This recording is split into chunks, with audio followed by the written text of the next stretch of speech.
Good morning, ladies and gentlemen, and all between the binary. This is Get Informed with Wajih. I am Wajih Lion. Thank you so much for tuning in today. I got a special one for you.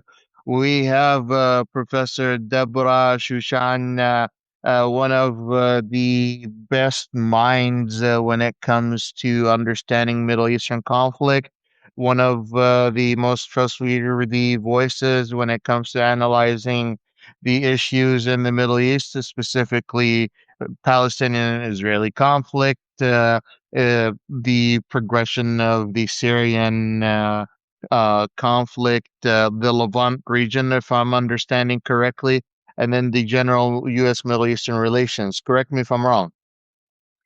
Well, that's a very, very kind introduction, and thank you. I appreciate it. We'll do the best we can here. Thank you, thank you. So this is maybe your first time working with me, and I really appreciate it. I'm honored. If you are just joining us, I am an international human rights activist, a political dissident from Saudi Arabia, who happens to also be a geopolitical analyst from the region.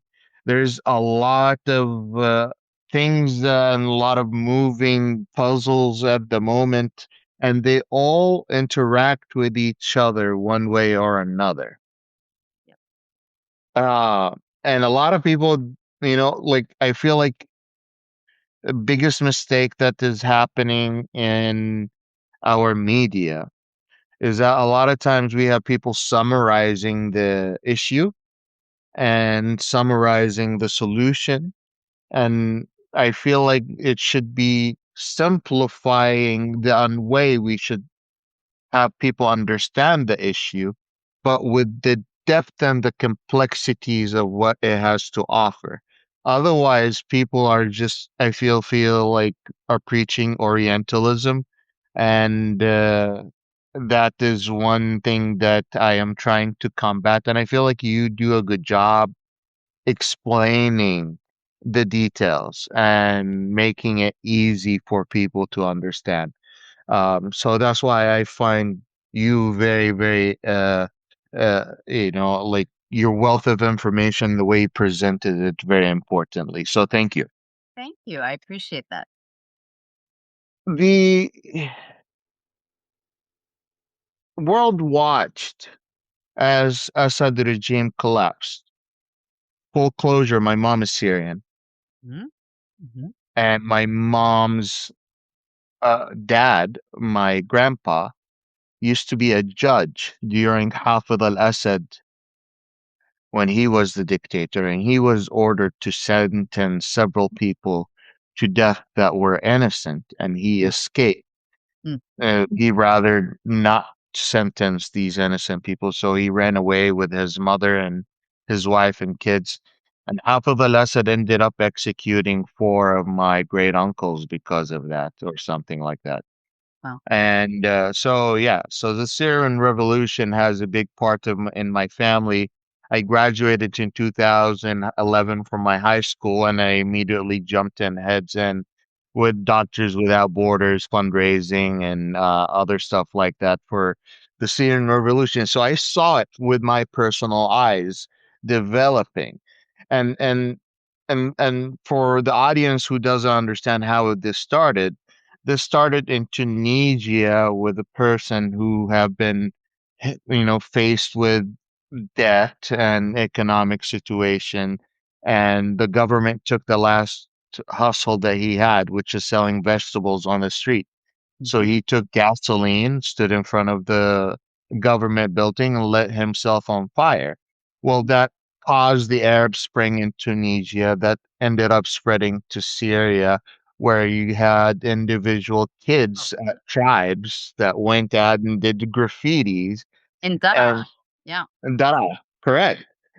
And that alone, the government told them forget the government told these tribal members, these tribal members showed up with their egal, the one I'm wearing. And these tribal member took the egal off, and those when the egal is removed and you put it on the table, you're basically begging. Mm. So that's what the tribes did. So they took the regal off and they were talking to the government, and the government said, forget that you had these kids and make more kids other than these so you can replace them. And that caused a whole air spring and in Syria In Syria. that erupted from 2011 until last year almost. Until yeah, the end of 2024. There's a lot of things that happen there, right? Yeah. ISIS came in, Mhm, they took a big part. Iran came in. mhm. You had yes, Russians, Al Qaeda. You had every person, Turks. Could you explain to us the theater of the complexity that happened and how we got them from that complexity to the fall of the Syrian regime? Yeah, well, thank you for the question. And let's just I appreciate you kind of starting back in 2010, 2011 with Tunisia. Of course, what started in Tunisia spread throughout much of the Arab world. And one thing that is interesting, that many of us who work on the region were watching, was that it came to Syria relatively late, right? Had Mhm. spread to many other parts of the region. Egypt, obviously, being a really key example, Bahrain being another one within the Gulf. And it was only later that it came to Syria because you had such a repressive regime That's that right. had been started under Hafiz al Assad, that was passed to Bashar, that was so successful on basically relying upon a sectarian framework of an Alawite dominated, but not exclusively Alawite dominated, but with Yeah. strategic alliances to key parts of the Sunni communities within Syria, for example. And ultimately, as you pointed out, because of the very heavy handed approach that the Syrian regime took, specifically to that action in Dara, it was kind of the straw that broke the camel's back. And it led to Yep. this incredibly bloody, horrific civil war for about 13 years. A little bit more than 13 years within Syria, tremendous destruction, and as I think you did a very good job of talking about the kind of external forces that took advantage and that participated, whether it was the Turks who had their own interests in the north of Syria and particularly wanted to act against Kurdish autonomy, given Turkey's own Kurdish population and its fear of Kurdish separatism. So you had, active Turkish involvement. You had the Russian government, supporting Bashar al-Assad, being very, very heavily involved. You had Iranian involvement, and not Hezbollah. Iran, but also Hezbollah, right? You had both Iran and Hezbollah, large numbers of Hezbollah troops coming from neighboring Lebanon, which was a really interesting development because for so many years, as you know, of course, uh, Syria had been a major, major foreign actor along with Israel in Lebanon, right? Dictating politics within Lebanon. And this time you see Hezbollah, in a sense, return the favor. Not a lot of people talk about that intervention that Assad tried to have inside of Lebanon. Exactly, exactly, which basically fell apart in about 2005. But for a period of something like 30 years, the Syrians had maintained a very, very important presence, even, in some parts, domination of Lebanese politics. So here you have Hezbollah essentially kind of returning the favor within Syria. Obviously, the US was involved, but to a limited extent. And then ultimately, I think, what we saw. in terms of the regional impact of October 7th and the post October 7th Israeli war, not only in Gaza, which many have assessed led to a genocide, but beyond. Right, it led to action. Israeli action in Lebanon against Hezbollah, um, Israeli action as well against Iran, and I'm sure we'll talk much more about the U.S. Follow up. Sorry. If I have a follow up Yeah. question, Sure. would you say the October 7th attack has become a point in history where Israel went on steroids, I would say, or not went on steroids, but it marks a different strategy where their escalation ladder goes on full spectrum. Mhm. Because, for a long time, uh, the Israeli mindset or strategy is to own the escalation ladder. Of course. And that basically by definition means they never de-escalate. But after this October 7th attack, I feel like that was the only policy they have left. That's the escalation ladder. And I feel like that didn't only apply to Gaza, it also applied to Lebanon, it applied to Syria, and it applied to any neighboring country that is by any chance coming close. Yeah. We go ahead. Yeah. So a few things to keep in mind, right? Um, we have Israel has in place an extremely hardline government led by Benjamin Netanyahu. It's an interesting situation with Netanyahu because while he has, tried to build himself a reputation as being Mr. Security, someone who would keep Israelis safe. That was his, chief selling point.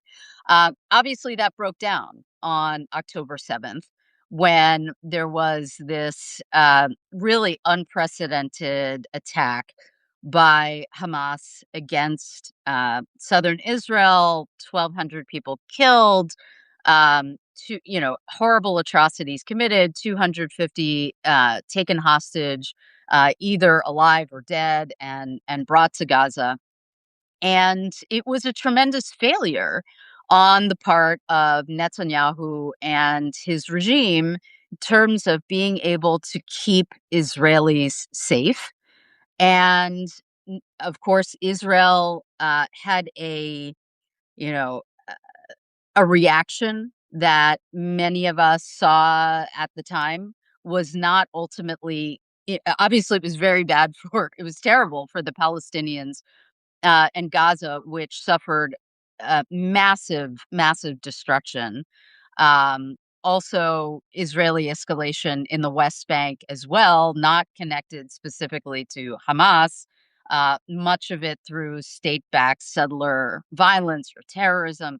um, and at the same time, right then on October 8th, we have Hezbollah, which enters the war in support of Hamas. And Israel basically takes the opportunity.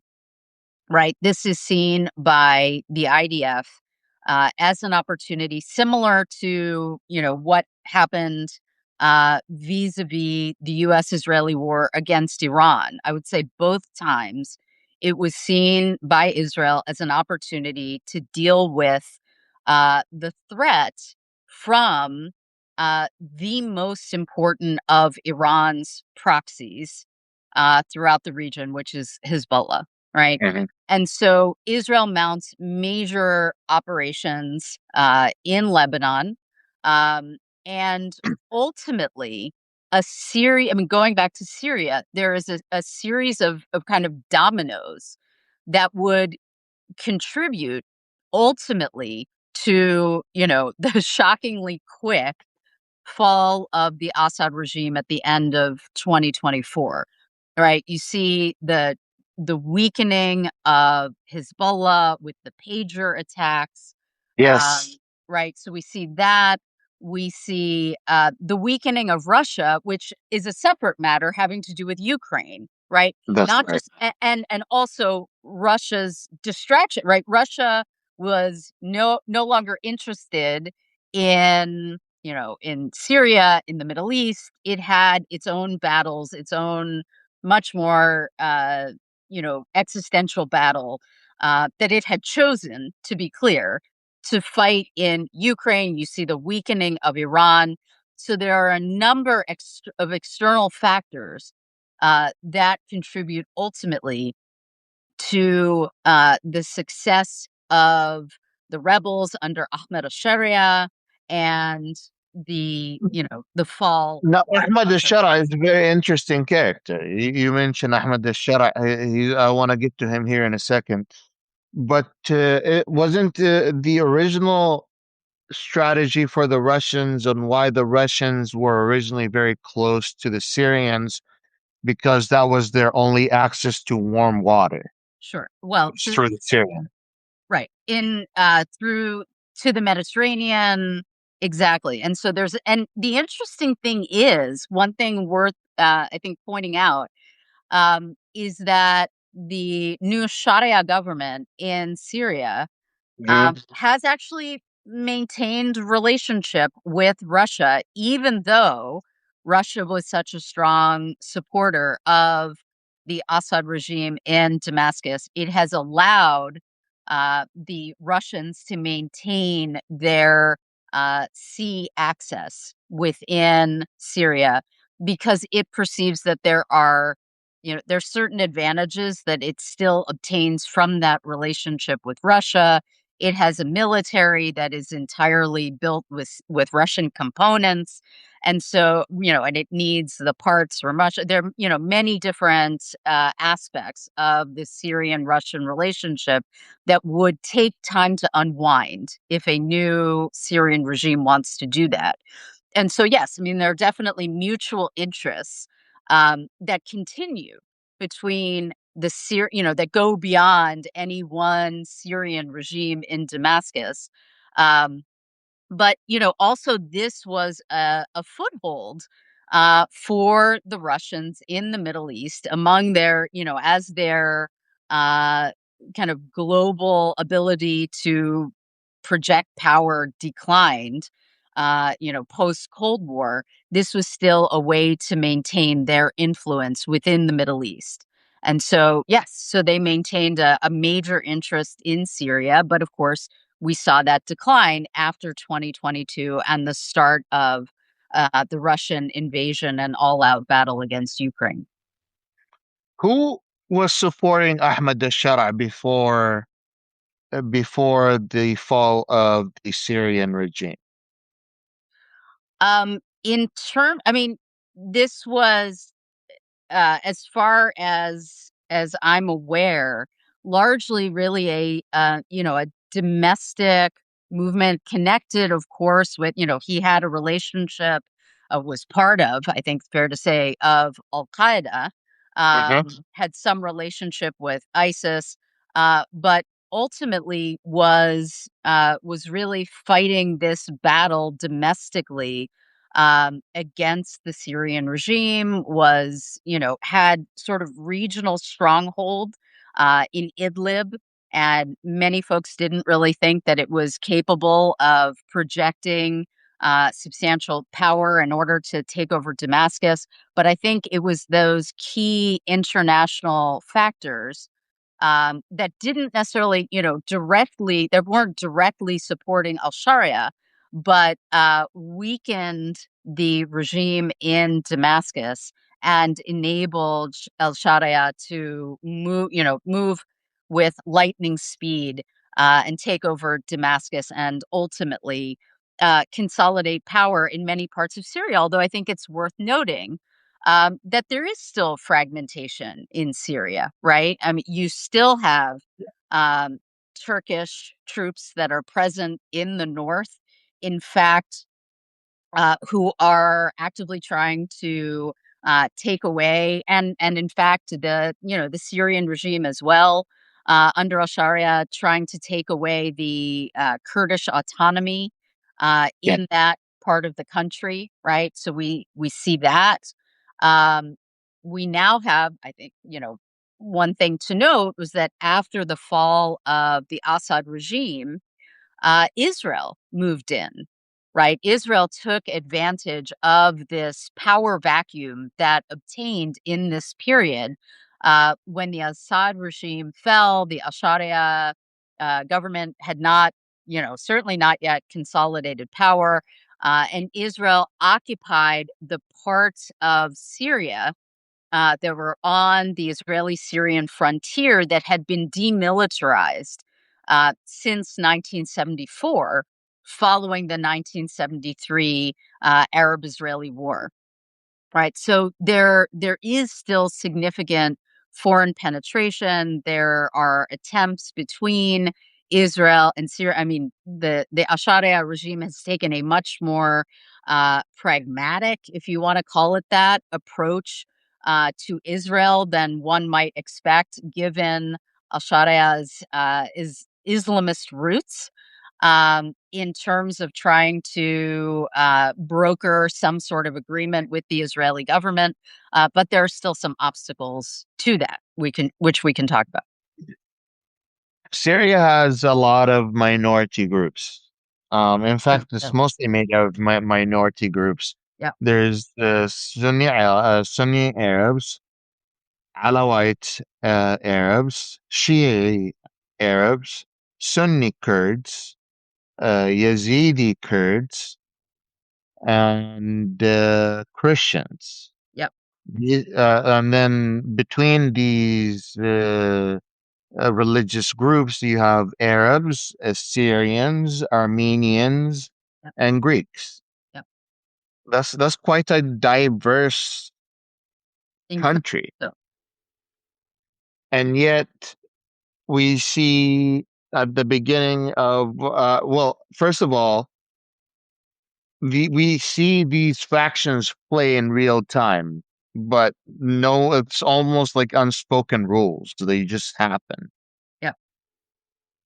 And then you have Ahmad al-Shara, who named himself Ahmad al-Julani, Mm-hmm. Hmm. specifically after the Julan region that was occupied by Israel. But this individual, who was a commander for Al Qaeda, had the ISIS connections, had a lot of religious affiliations with the religious extremist groups, now is making a lot of concessions with the Americans, the Israelis, the Russians, which is a big deal.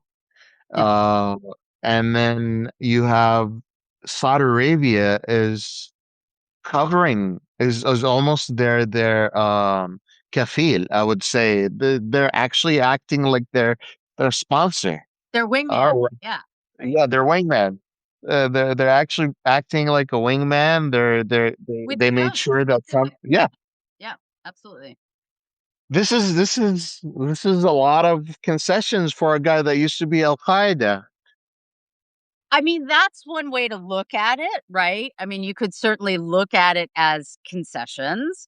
You could also look at it as, pragmatism, as an unexpected sort of pragmatism from someone who obviously earlier in his career seemed to be largely driven by ideology. If you look at becoming a member of Al Qaeda, right? So, and as you mentioned, taking the name Al Julani, just for folks who may be confused, Israel refers to that area as the Golan, right? So Jolan, Golan, same thing, right? That's what we're talking about, the Golan Heights, as which occupied by Israel, of course, in 1967.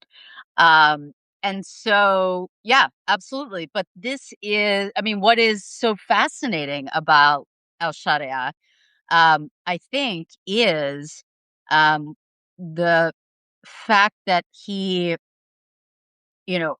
really publicly uh, tried to indicate when his forces expelled al-Assad and they took over, really tried to make the case that he was different. Machiavellian 101. Right, right, that he was different, that he was not the same Ahmed al-Julani who was part of al-Qaeda, right, that he wanted to be the leader for all Syrians, and so, now, a couple of things, right? In terms of the international relationships, I think, it's important to recognize that it is crucial for Syria in terms of rebuilding the country, rebuilding the economy to get sanctions relief. I mean, that's Yes. absolutely crucial and pivotal. So, in terms of his approach to the United States, the EU, the UN Security Council, which officially voted that sanctions should be removed, you had the Trump administration uh, revoke the Caesar Act last year. Just That's right. last week, they revoked Syria's designation of as a state sponsor of terrorism, and I these. was there for a long time. Oh, very yes. I mean, Syria is one of the original states to be designated as a state sponsor of terrorism. So that had been in place for many decades. And, all of this is crucial in terms of enabling foreign investment that would be necessary to rebuild a country that has been, substantial portions of it were destroyed during this horrific all out civil war. And so Sharia has shown a lot of pragmatism in doing what needs to be done in order to get those sanctions removed. And we've even seen, I think that, the most maybe surprising or shocking piece of all of it has been his willingness to talk with the Israelis and negotiate with the Israelis over what a settlement between the two sides might look like. That has not happened, right? Israel continues to occupy, as I noted, those parts of Syria on the frontier. I don't use the word border because the border has never been demarcated between Israel and Syria. There's never been a peace agreement between those sides. But Israel continues to maintain that occupation. But, Al-Sharia has been willing to talk and to, in some senses, negotiate with the Israelis. And that part, I think, is really quite interesting. And especially when Israel is also, is at war with Iran and at war with Hezbollah. And, so interesting to see that the Syrians are taking, under al Sharia, taking this pragmatic approach. Well, earlier this year or the year before, I believe the Kurds or Yazidis had a direct conflict with the Al-Sharia forces. Mhm. They're descendants of Prophet Jacob, I believe. I'm not sure. But they're You're talking about the Yazidis specific. I'm not the Yazidis. I'm not. I I I think it's the Yazidis or Kurds. I need to go do my homework again. I apologize. I thought I had that back in my hand. But I don't want to put out misinformation anyways. But it has been shown several times that Shaddai still doesn't have full control over his forces. And they've had several rogue forces that have gone on religious wars on minority groups. I don't know if you saw any of that reporting in the beginning of when he's gotten elected. I'm wondering, in addition to that note, are we seeing a transitional government in reality, or am I seeing another pragmatic leader that gains popularity and becomes a populist and ends up becoming almost like one of the Saddam Hussein. Also it becomes not in terms of oppression, but in terms of how they become into power, becoming a populist and then staying in power forever. Do we see a transition for the Syrian government, or do we see that Ahmad al-Shara is here to stay? So it's a great question. Let me just, in terms of I should return to the point that you made earlier in terms of Syria being, a mosaic of an incredible number of different, religious and even ethnic groups. Um, and that is extremely important. That is something that was, in some cases by design when Egypt and France, not Egypt, England and France, UK and France, basically divided up the Ottoman Empire post World War So I One. speak, yeah. Basically carved Lebanon and Syria apart and created Lebanon as a state that would have a Christian majority or at least plurality, right? So you have all of that sort of dynamic. And it's worth noting that while there was, of course, tremendous jubilation in Syria when the brutal Assad regime was overthrown, among Syria's minorities, whether it be the Alawites, the Kurds, the Druze, and others. You mentioned the Yazidis. There was a lot of trepidation about what a Sunni, potentially Islamist led regime in Damascus would mean for minority groups throughout the country, right? Um, and What does that mean so, to the minority groups? what does it mean for the minority groups? I mean, we're seeing some of that play out in terms of, I think, what's happening with the Kurds who had been able, in the latter years of the Assad regime to kind of carve out some autonomy. Um, I think it's worth noting what's happening now with the Druze. In southern Syria, basically the area, Druze constitute a very substantial population within the Golan, the Jolan, whatever you want to, call that. That is Israeli occupied, but also the Syrian regions under Syrian control that abut that.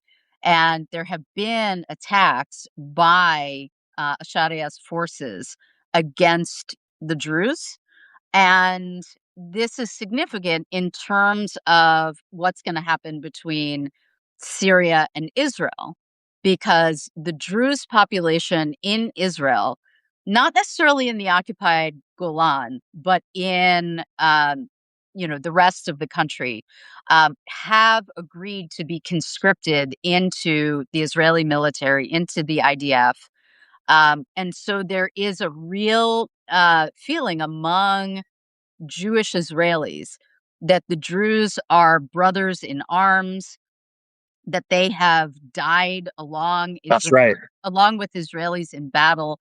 And so Israel has, basically said that if the Syrians are going to attack the Druze in Syria, that Israel has some sort of stake in that. And so, in terms of some sort of settlement between Israel and the Syrians, that is one of the issues that Israel is putting on the table. So, Damascus's treatment of the various minority groups, also, there's a relationship between external forces that maintain, a say over what is happening in Syria and what the Ashariya regime does internally vis-a-vis its minorities, right? There's a interplay there in terms of those dynamics. Oh, um, that's a lot to process. But yes, you answered my question about the minority group, the Kurds. That's the minority group I was looking for. But And yeah. I mean, I think the Druze piece is really interesting as well. And, and look, you have, the Alawites were the backbone of Yeah.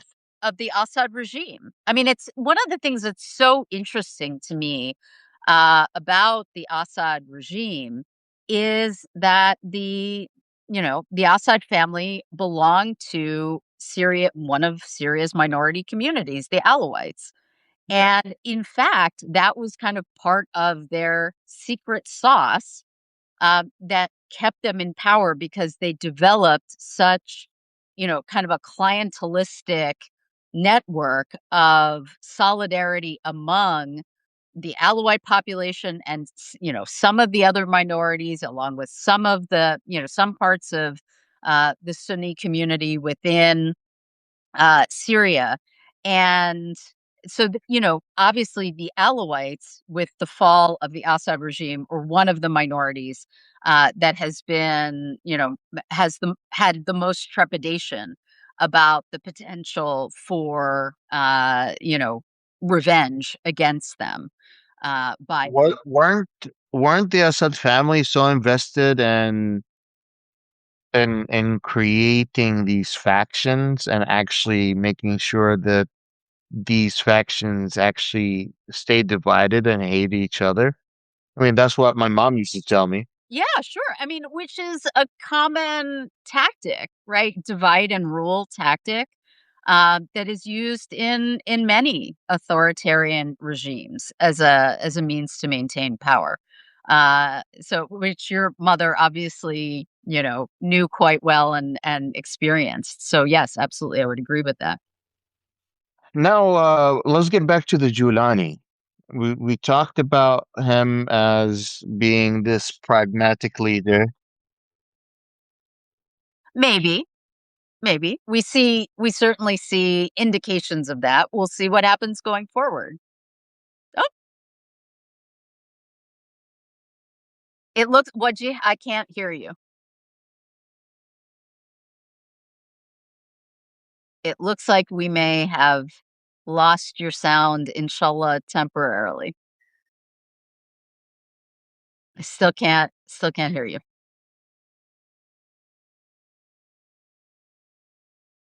Nope, still not. Yep. And it looks I'm just looking at the chat. It looks like others are noting that your sound is out as well.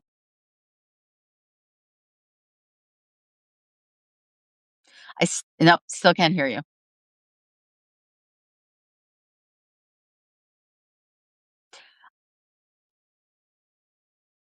Nope, still no. I'll let you know if we can hear you, but until yep, hopefully. Let's try it again. Let's see if I can hear you.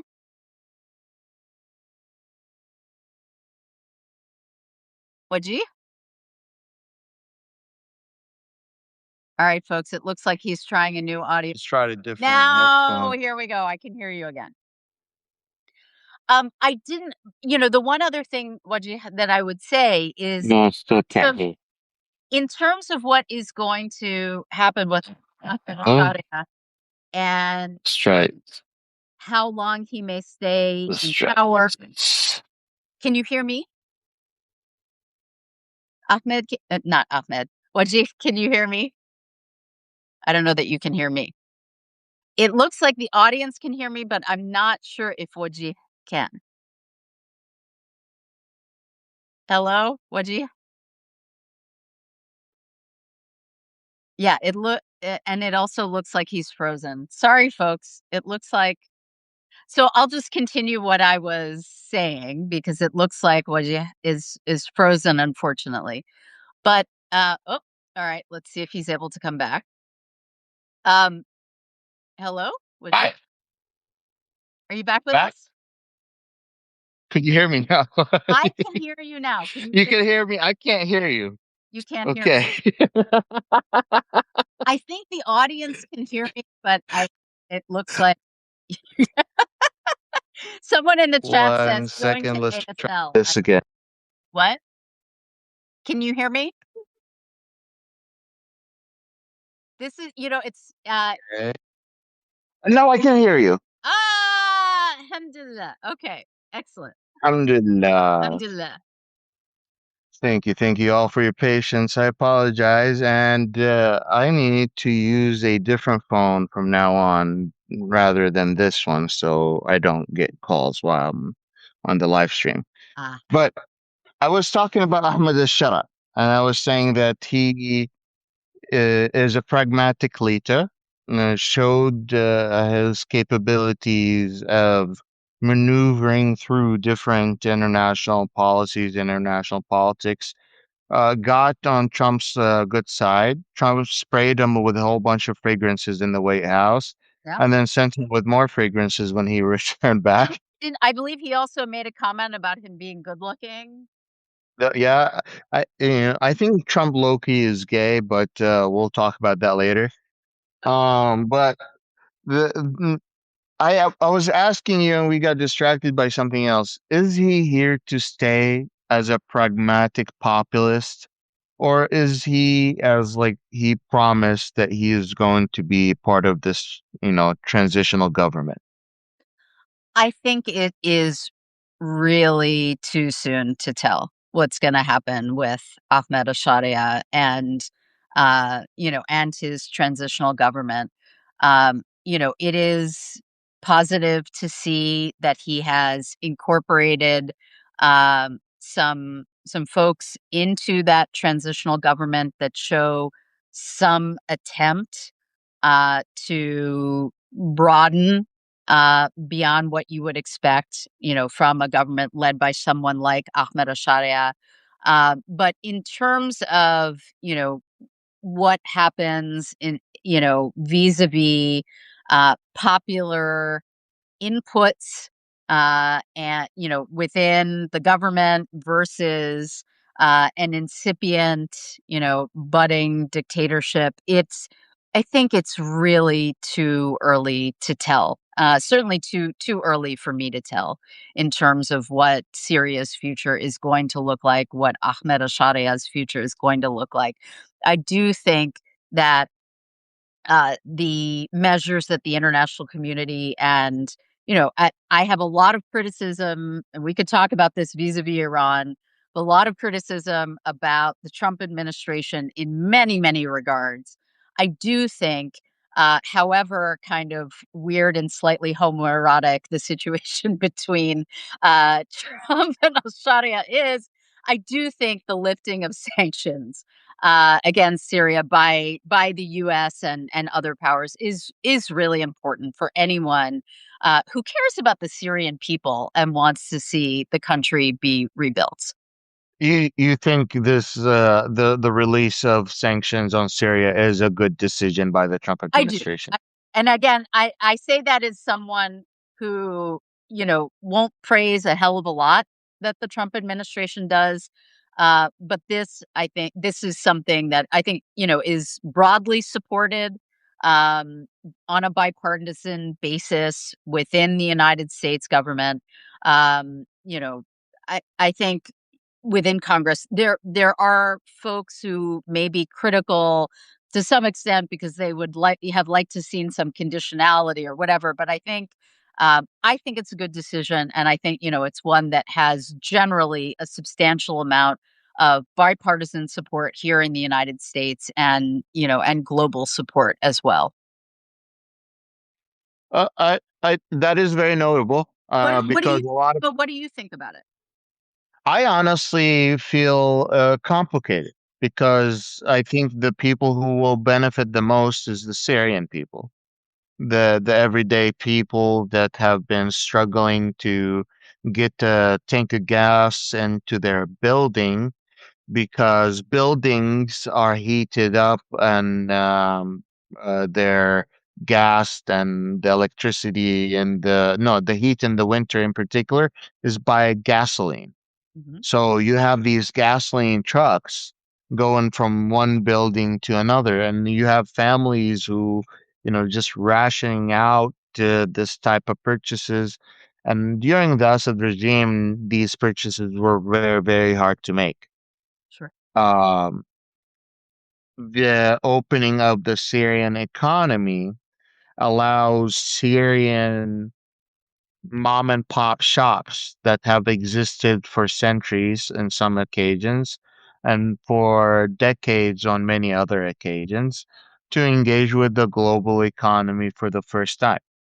I, as a person who's still not able to leave the US, I'm able to look at shops and on Instagram at the moment and look for a rare silk that was made maybe 50 years ago that's no longer made by hands now. Yeah. And I'm kind of tempted to buy some for myself.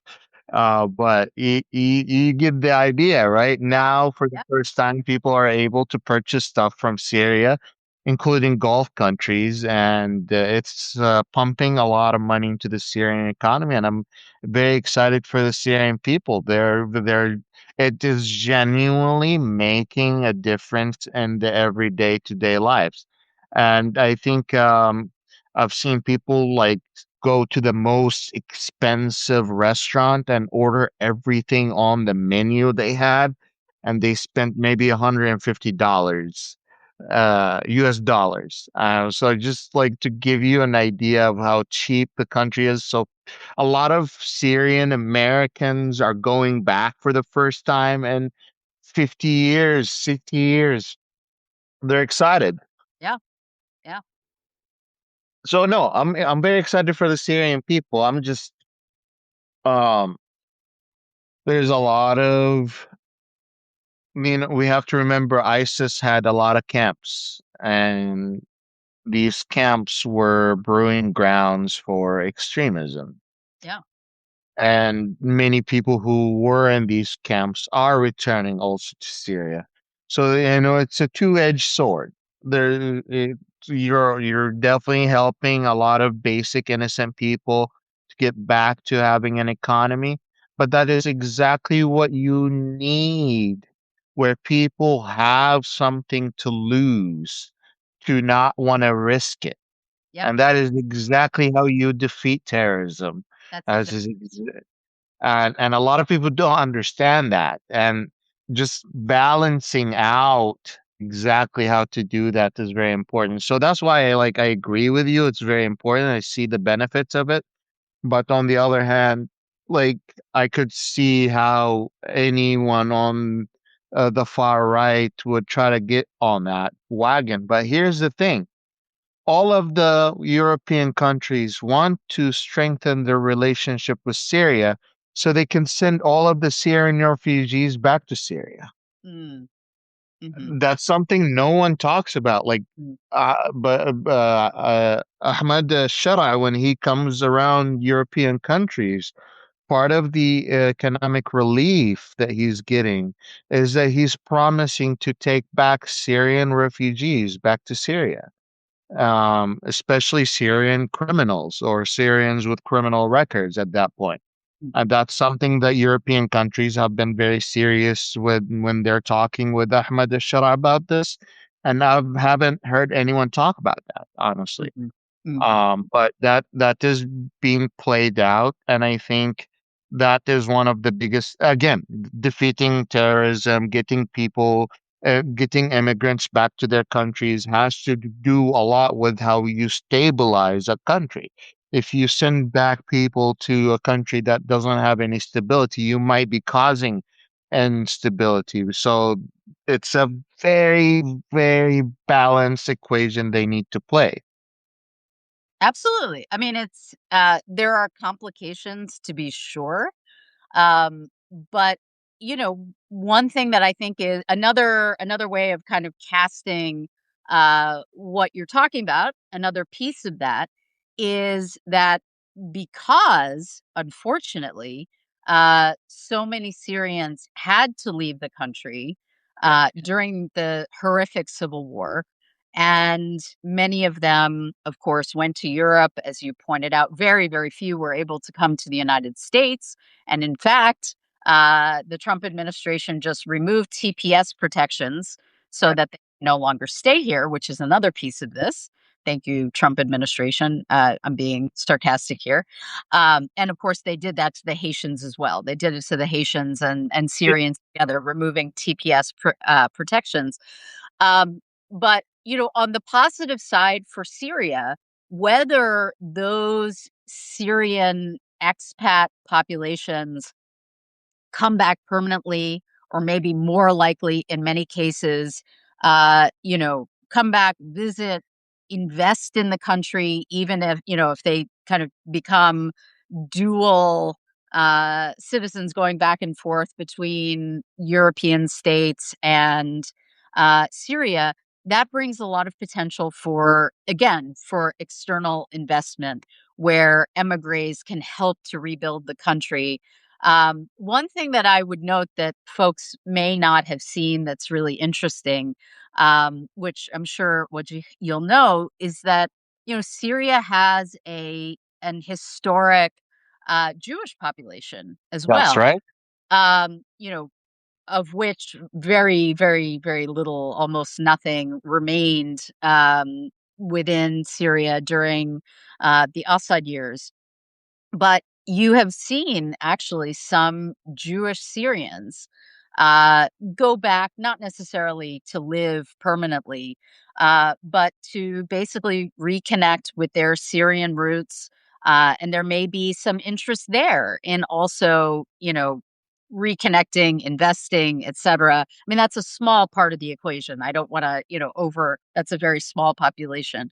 But the possibility that Syrians who have had to leave and go elsewhere, being able to be involved now, in rebuilding the country, I think is important. And the other thing I think to mention that's worthwhile is that sanctions are a very blunt instrument, and they often hurt the people who ostensibly they might be intended to help. And you Yes. talked about, I think, right, how sanctions, hurt your kind of everyday Syrians who are just trying to make a living. While the Assads, when they were still in power under sanctions, were able to live very opulently, right? They Mhm. didn't actually hurt the Assad regime. And so that's something to think about. Sanctions often kind of backfire. Something to think about when removing sanctions, which I think, yes, it's complicated. Yes, it has to be done in a smart way. But overall, I think is a really positive development for the reasons we've talked about. I absolutely agree. Thank you for being willing to dive into the deep regarding that. We haven't touched on a really important subject here, which is Syria during the Assad regime used to be uh, you could say, a pipeline between Iran to Iraq, from Iraq to Syria, from Syria to Lebanon, and so on and so forth to Gaza. Uh, that pipeline now has been severed Hmm. because Al Julani is in charge. You have Trump trying to convince Ahmed al Shara a few times to get involved in the conflict in Lebanon. And Ahmed al Shara, is a place where he understand that he just can't do that. So No, he's saying I could do economic trades with Hezbollah for you. yeah. Yeah. No, that was really, there was that, I mean, Donald Trump says a lot of things, obviously, and is, let's say, the very furthest thing from someone with Middle Eastern expertise. But yes, at some point he did say that he wanted to replace Israel and the role that it's playing in Lebanon against Hezbollah, having Syria fight Hezbollah. And Ahmed Ashari, of course, was like, yeah, thanks, but no thanks. I think we've got enough to deal with at home. I think we're good. So yes, I mean, there's no way that that's going to happen. So And uh, it's an absolutely crazy notion, and it's sorry, I just wanna extend the for just a yeah, moment. go I for it. mean, to be very, very clear, I feel pretty confident that Donald Trump is not aware, right, of the very long history of Syrian intervention and domination within Lebanon. So, as much as the Lebanese, the vast, vast, vast majority of them are, of course, opposed to Israel's occupation of a large swath of Lebanon, uh, they also don't favor seeing Syrian forces enter into the fray. That is something that the Lebanese certainly don't want. That's crazy. It is, Well, the whole reason I brought it up is yeah. because now that Ahmed al-Shara is in office, he's cut that supply line that Iran has to Hezbollah in Lebanon. What can Iran do to convince Ahmad al-Shara to be like, oh, just let us pass these trucks, just we'll cover them real good. Just don't look at the what's under the covers, and we'll pay you a little extra under the table here or there. Like, what would it take? Would that be even possible for the Iranians to just keep supplying their people? I I mean, my sense is that, it's not worth it for the al-Sharia regime. I mean, they might be happy to do it if it was not if it could somehow be prevented from being detected. But I think it's not worth it for them to endanger the positive relationships that they have going on with the United States and Western countries in terms of sanctions relief and all of that. And of course, I mean, look, the other piece of this is that Al-Sharia is not someone, Al Qaeda uh, is is not an organization, and the Sunni Islamists that have, a positive history with Iran. And so, while there might be an interest in making some money, there's certainly no love between, and especially because of the relationship between Iran and the Assad regime with Hezbollah and all of that. So, it's not something that I see happening. Makes sense. It makes sense. Next question was about Syria. Was gonna be like, how should the U.S. navigate their relationship with the Syrian leadership? But I think we already just answered that with the deals on the sanctions. My next question is going to be about Lebanon then. Mm. Lebanese-Israeli conflict. Trump announced today is phase one for part one of uh, the Lebanese military going to the south to put in check the Hezbollah. But let me put things into perspective for the audience. Lebanese military that is partially funded, few $100 million every few years by some donation of neighboring country or allied nation versus an annual $1 billion a year that Hezbollah gets from Iran to fund their operations from building roads, schools, having their own food program, having their own education programs, to funding their military operations and military trainings. That is a big dollar to go against, especially if you're a government at the brink of failure. What is Trump really expecting from the Lebanese government to really enforce this ceasefire? And is it anywhere near realism? Uh, no. I mean, I think the situation in Lebanon now is r- extremely problematic. Um, the idea that the Lebanese government and the Lebanese armed forces, I mean, first of all, let's kind of go backward a little bit, I think, and set the scene. There are two agreements, right, that were created during the time of the US-Israeli war against Iran. We have the MOU That's between right. the US and Iran, which is, all but dead at this point. The memorandum of understanding was clearly a memorandum of misunderstanding between the two sides. The major misunderstanding, I mean, I think part of it was over Lebanon. The even bigger part of the misunderstanding is over the Strait of Hormuz, of course.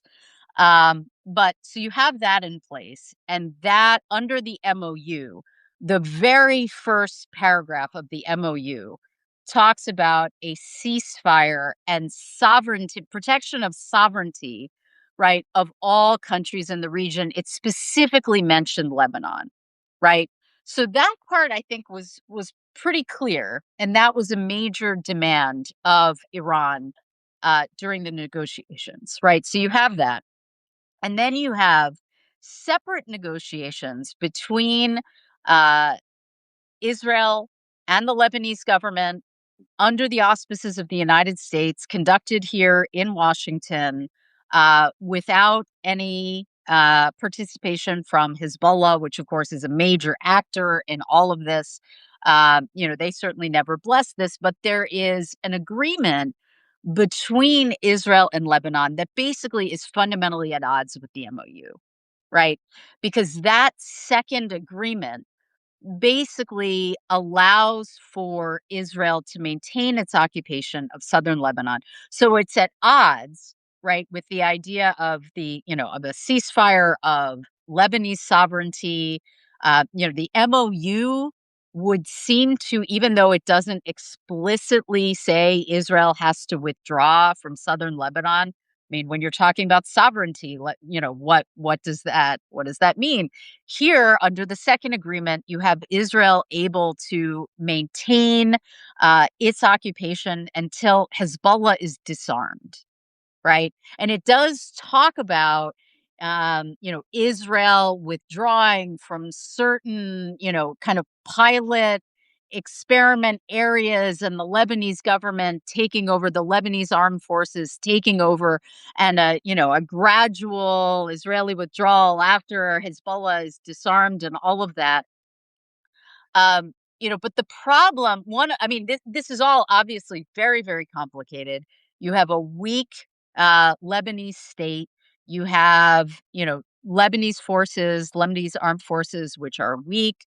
You talked about the countervailing factor, obviously, of Hezbollah and the support that it receives from Iran.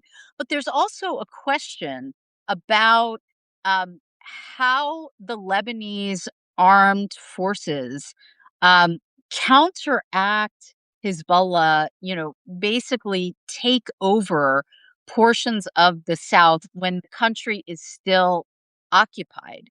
Um, and and I Mm. think this is really kind of a backwards process where if you don't have Lebanese sovereignty and a state that shows that it is able to create a situation in which it has sovereignty, it is not occupied by foreign forces, a situation which in some cases, Hezbollah has perhaps increased its support, at least among some of its Shia base, in opposition to the Israeli occupation. It's it's unrealistic, right? What that second agreement calls for, and also, I think the Israeli government fundamentally has no great desire and is in no hurry to withdraw its forces from southern Lebanon, especially as long as you have this ultra right wing Israeli government in power, some of which would even be happy to see Israel build settlements in southern Lebanon. Um, What wasn't part of the agreement that Lebanon would give up its right of pursuing any human rights violations committed by the IDF during this conflict? that's right. That's right. Yes. Um, You're right, and that has to do with going to the international courts, whether it be the ICC or the ICJ, the International Criminal Court, the International Court of Justice. But note note that at the very same time that that is happening and that that's embedded in this agreement, the U.S. government is undertaking. It was just announced, I think, last week. It was last week. The State Department announcing that it's basically undertaking, a complete assault against the ICC, the International Criminal Court, not just vis-a-vis Lebanon. Even though the U.S. established the International Criminal Court. No, well, Hell, no, not exactly. The US has never been a signatory to the ICC. It's complicated, right? This oh, under the Clinton administration, the US was, somewhat involved in the negotiations and was a party to the Rome Treaty, but never became an official signatory, never ratified, never joined the ICC. And Israel is not a signatory to the ICC either. of course. And so, but it's one thing to not be a signatory to the ICC. And there have been, over the last several years, there have been many efforts in Congress to attack the ICC. The Trump administration has sanctioned, officials with the ICC, but now there is an even escalated offensive that the Trump administration and particularly the State Department under Secretary Rubio, which have clearly hated the ICC for a very long time, very, very strongly objected to the warrants that it issued for the arrests of Prime Minister Netanyahu and then Israeli Defense Minister Yoav Gallant vis-a-vis the Israeli war against Gaza. There's been strong objection to all of that. And so that is, yes, you are correct that that is in the second agreement between Israel and Lebanon within this broader context of of U.S. and Israeli enmity toward the ICC. Oh, so, what is the ultimate objective for Israel and Lebanon? Is it like what does actually dismantling Hezbollah military mean? Because that sounds just like another 10 a war that's going to go for another 5-10 years if they really want to dismantle Hezbollah like they really are discussing at the moment. Well, look, I mean, I, I think we have to be clear that Hezbollah absolutely has created significant damage vis-a-vis Israel. I mean, again, I noted that it was on October 8th, right after the Hamas attack against Israel, that Hezbollah enters the war. Hezbollah inflicted substantial damage on northern Israel, right? To the point that Israeli communities on the Lebanese border, and these are we're talking about communities within kind of the internationally recognized boundaries of the state of Israel. So I'm not talking about the Golan, talking about Israeli communities in northern Israel, had been attacked by Hezbollah. Many of those communities uh, basically were evacuated for very long periods of time, and it was there's a lot of pressure. There's been a lot of pressure on the Netanyahu government to restore peace and quiet in the north of Israel. And in terms of the way that Israelis perceive um, the situation ex ante before October 7th, Iran had built up this network of proxies around the region. Hezbollah was the crown jewel of all of those proxies, the strongest of all of those proxies. Israel had wanted Hezbollah to be effectively destroyed, disarmed for a very long time.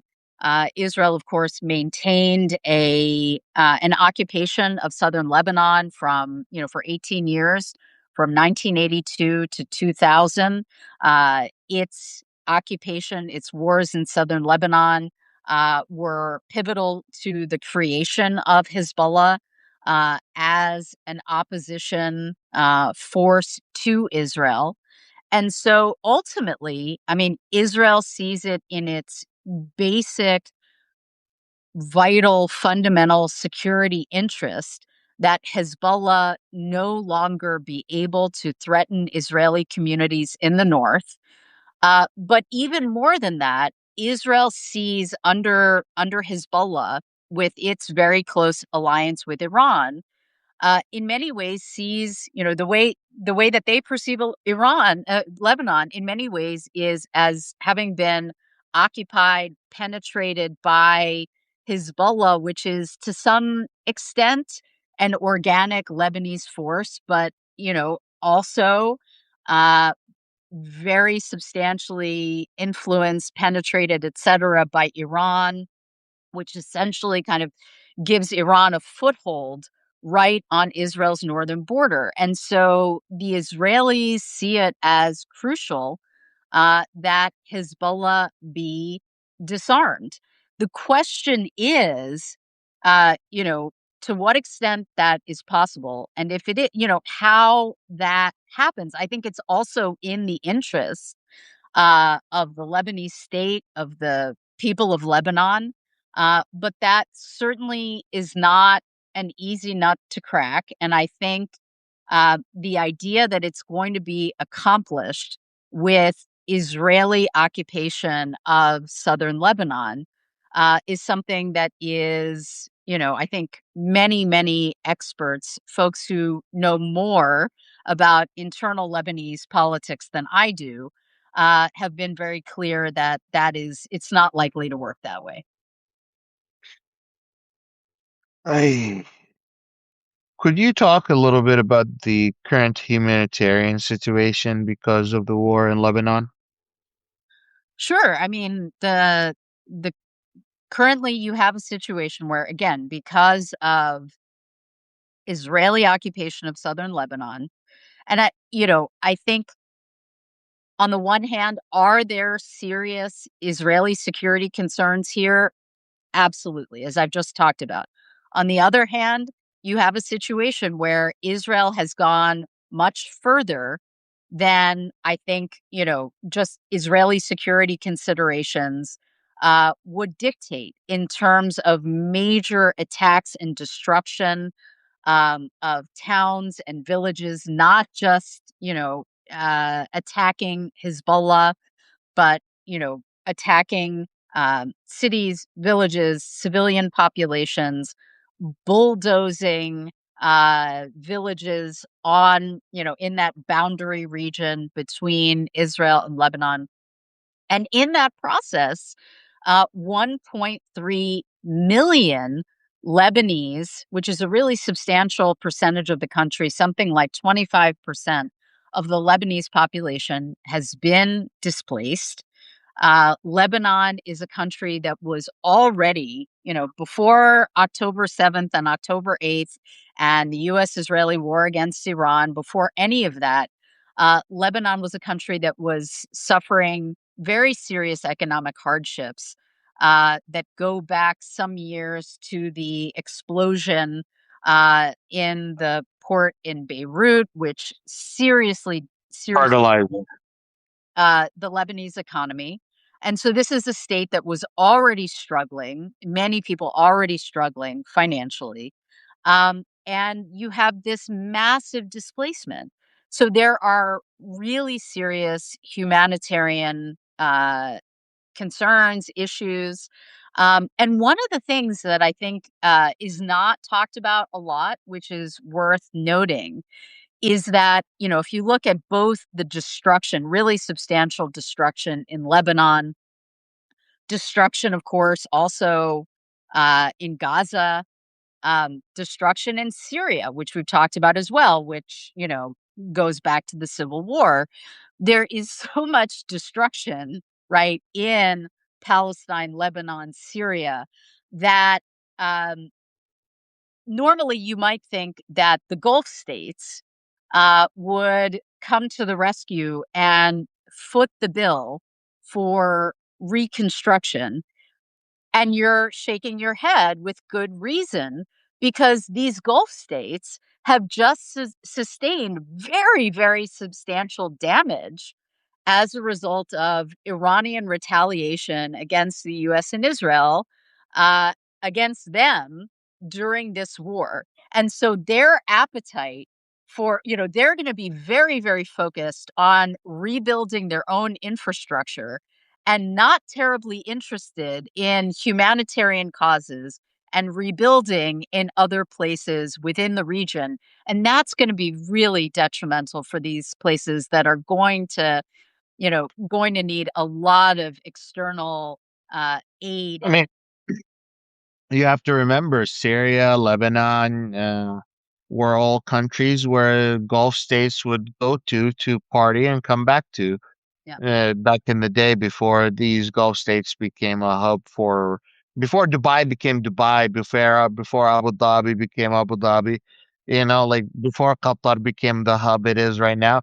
These Syria and Lebanon is where these members of the Gulf states would go and drink and have nice parties, good barbecue, and they would come back. Now, the Gulf states themselves are struggling. Saudi Arabia alone is in a 50-30 billion dollar deficit at the moment. yep, Other than the other states that's surrounding them. right. Uh, the S, of course, had his very ambitious Vision 2030. That's right. Right, in terms of, catapulting the country forward to a regional economic hub and all of that. And, all of these very ambitious plans have really been undermined, right? I mean, and, look at UAE and other of these Gulf states, which had portrayed themselves as islands of stability, of, Safety. safety, foreign investment, great place for expatriates to come, and all of that has been dramatically undermined. And it's not, with no obvious end in sight at this point, as we see really serious escalation occurring between the United States and Iran. Well, here's the uncomfortable question. Yeah. If you are advising the White House, what is the most realistic diplomatic off-ramp to the de-escalating with Iran? Look, I think let's start with this. Nobody who is particularly smart seems to be advising the US government. The Trump administration has gotten itself into a terrible position. There are no great options at this point that exist. It was a tremendous mistake to start this war in the first place. And I think, you know, what I would certainly advise the United States government is that military escalation is, is not going to accomplish the aim at this point. It is absolutely crucial that the Trump administration find an end to what has been a disastrous war for the United States that has not, achieved any conceivable objectives. That had, this is a war that President Trump assured us at the outset was going to last, what, 3-4 weeks. It is now, I mean, right? It is now gone on for how many months? 140 days. Yeah, I mean, so, and there's really no end in sight, and there's a lot of danger that things are going to even further spiral out of control between the United States and Iran. And the U.S. is at a point. I mean, we are, the Strait of Hormuz has come into play in a way that was not the case at all back in February of this year. You had freedom of transit through the Strait of Hormuz. Now, the Iranian regime right, as has been reconstituted after the killing of Ayatollah Ali Khamenei and several key top members of the regime, they have discovered this extremely potent weapon, which should not be a surprise, by the way, right? All of the U.S. wargaming, predicted exactly that this would happen. And uh, Iran is not going to give that up very easily. And Well, so today Al Houthi came out and said that the Bab al Mandab is also closed. right, right. And this is a very, very serious escalation, right? Where exactly, I mean, you have some amount of transit, oil transit had been going through the Bab al Mandab on the Red Sea, that the Saudis had been rerouting there. So this is 4.5 million versus 20, 30 million a right. So I day. mean, it was a small percentage, but nonetheless, it was something. And Something. now, you're gonna have that cut off as well. And this is something that Iran had indicated earlier in the war, during the earlier 38 days of the war, was an option that it would reserve, right? It did not call into play that option during the first 38 days. And now things have escalated to the point, also because of the Saudi attack on the airport in Houthi held territory, that the Houthis have decided. The Saudis just uprupted a 4 year ceasefire they had with the Houthis. That's exactly. And essentially, they essentially dug they started something they shouldn't have, in my own opinion, because I said this before. I said this on my podcast. I said Iran is holding Bab al Mandab as a trump card to really escalate the Yes. situation. Yes. You see, if you shut down Bab al Mandab and you shut down the Hormuz Strait, you can expect oil prices to jump to $200 a barrel at some point if this continues the same level. That's just what happens because you have 12 to 15% of world trade passes through Suez Canal to the Bab el Mandeb, and then you have 20% of the oil uh, for world trade flows through the Strait of Hormuz. The United States has run out of its oil. The strategic reserve for the U.S. is gone. Khalas, no more.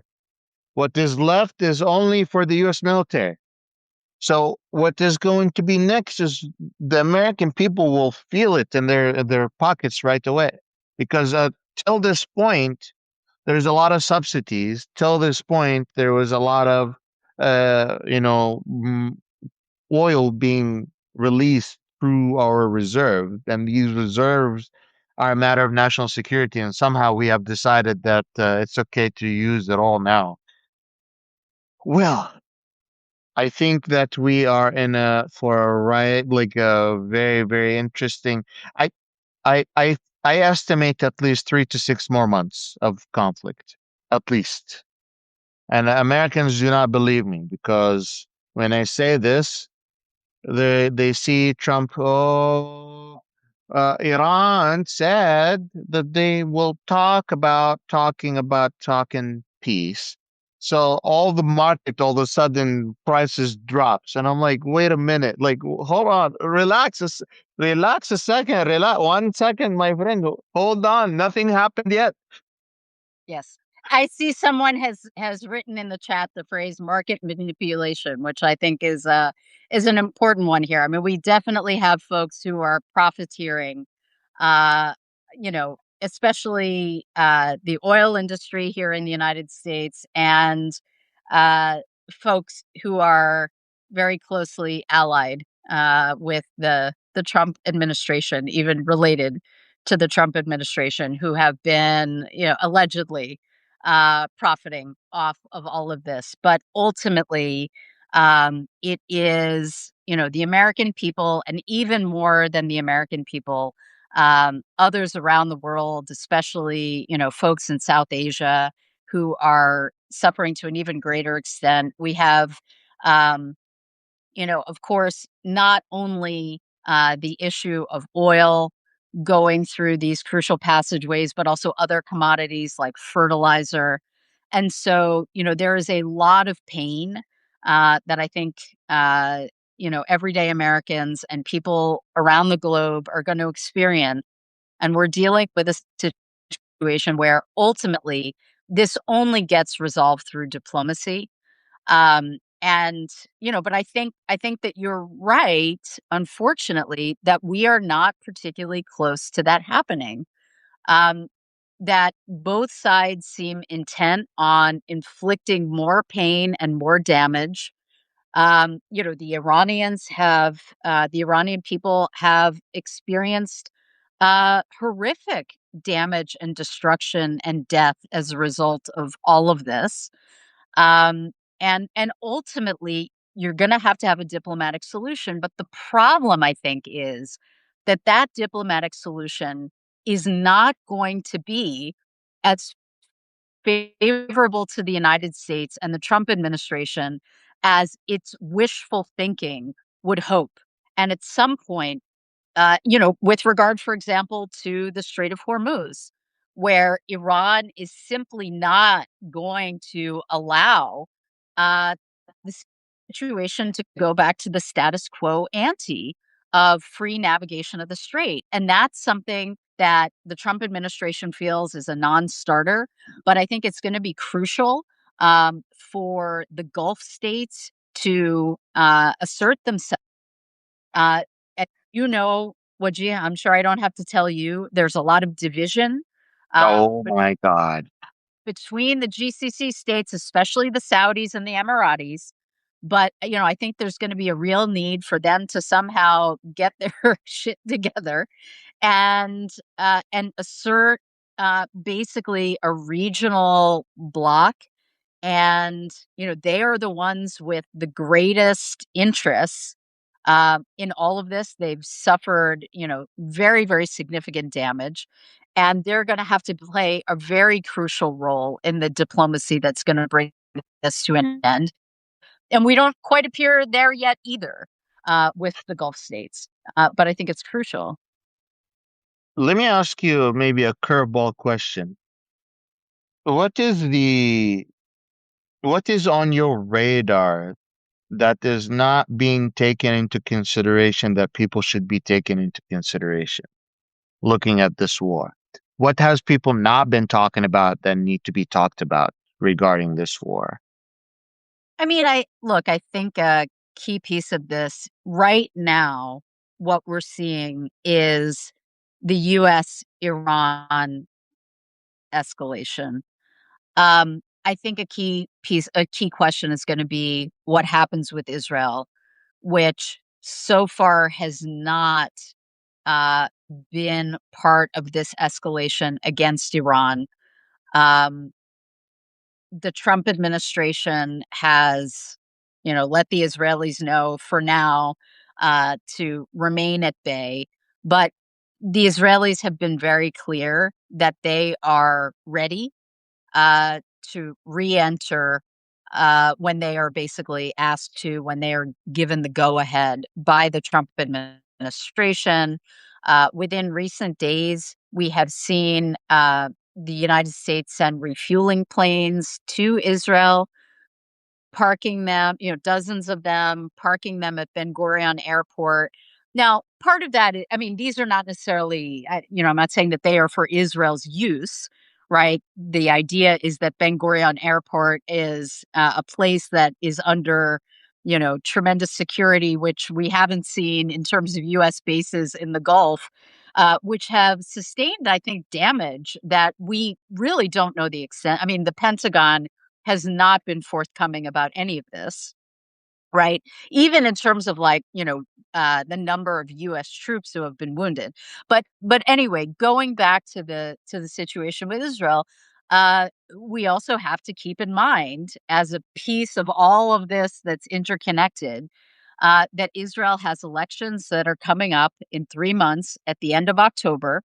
that Netanyahu is polling very poorly because, again, he is seen as, um, you know, uh, basically blundering horrifically when it comes to Israeli security, both on October 7th and in terms of this war, the US Israeli war against Iran, which 92 plus percent of Israelis have said in polls that they think Iran has won. The MOU was desperately unpopular. And so the concern is, especially with the current situation being as unpopular it is within Israel for Netanyahu in particular, with his ultra right wing base. I think there's no question that if the United States gives Israel the nod, it is going to get back in the war, and that obviously just ups the ante and the escalation even further. That reignites, I mean, the situation in Lebanon had at least quieted substantially in recent weeks, right? With that second agreement between Israel and the Lebanese government. You know, if Israel gets back into the war against Iran, I think the likelihood that Hezbollah would stay silent is very small. So it reignites Lebanon and really, so I think that's a key question in terms of what's going to happen with this escalation. Well, So one of my bigger we can't, in questions. other words, we can't forget the Israel Lebanon piece of all of this, is what I would say. Well, thank you. That's a very good answer, actually. My follow up to that would be: wouldn't you think that the polling that would tell us whether that the Israelis would be leaning toward a more far right government versus a moderate government, a more important polling than whether the Israelis believe Iran has one or not? Because I feel like, to me, expecting the next leadership of Israel could give me a better understanding of what to expect Mm, from the next leadership. yeah, it's a really good question. So, um, I do not expect that the next Israeli government will be more extreme than this one. I mean, it would be difficult for that to happen given the ultra right wing nature of this government. But that is the part of his electorate that Netanyahu, I think, is really trying to mobilize and hold on to. He's likely to lose this next election. I would never count Netanyahu out entirely because for a couple of reasons, one of which is that he is, anything else you might want to say about him, he is a master politician and has been able to, within Israel's fractured political system, mobilize the support that he's needed to remain prime minister as Israel's now longest serving prime minister ever. But what we have seen is that the opposition is doing better in polling than Netanyahu. The one other thing that Netanyahu has going for him is that the opposition, numerically, in order to get to a majority of 61 seats in the Knesset, will have to bring, it looks like, unless this really shifts over the next 3 months, will have to partner with at least one of the Palestinian led parties in Israel, which is something that, some of the parties within the opposition have been very reluctant to do. So that's, you know, the opposition, the Israeli, Jewish opposition parties really have to get a lot smarter and more flexible about that. So there is that. But ultimately, the opposition is going into these elections in a strong position.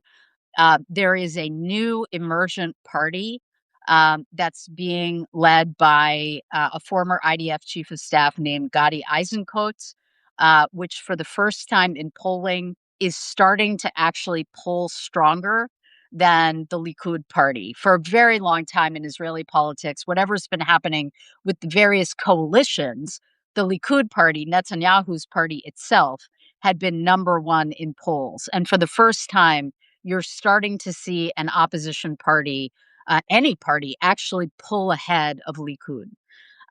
So Netanyahu is in bad shape. Um, in terms of what happens going forward, if there is a new Israeli government, um, you know, I I in terms of I think there's substantial change that's likely to happen within Israel in terms of Israeli domestic politics, in terms of the Netanyahu government's assault on what remains of Israeli democracy within what's called the Green Line, right, within Israel's internationally recognized boundaries. In terms of what happens uh, vis-a-vis Israel's regional and foreign policies, it's possible that there will not be as great of a change. I think that is likely, at least vis-a-vis the Palestinians, unfortunately. But in terms of what we see in terms of opposition to Hezbollah, Israel's policies toward Lebanon, toward Iran. I We may not see the major change that many of us would want to see in terms of those policies, those regional policies toward the Palestinians and others in the region. Supposedly, the West Bank and Gaza are supposed to have ceasefire,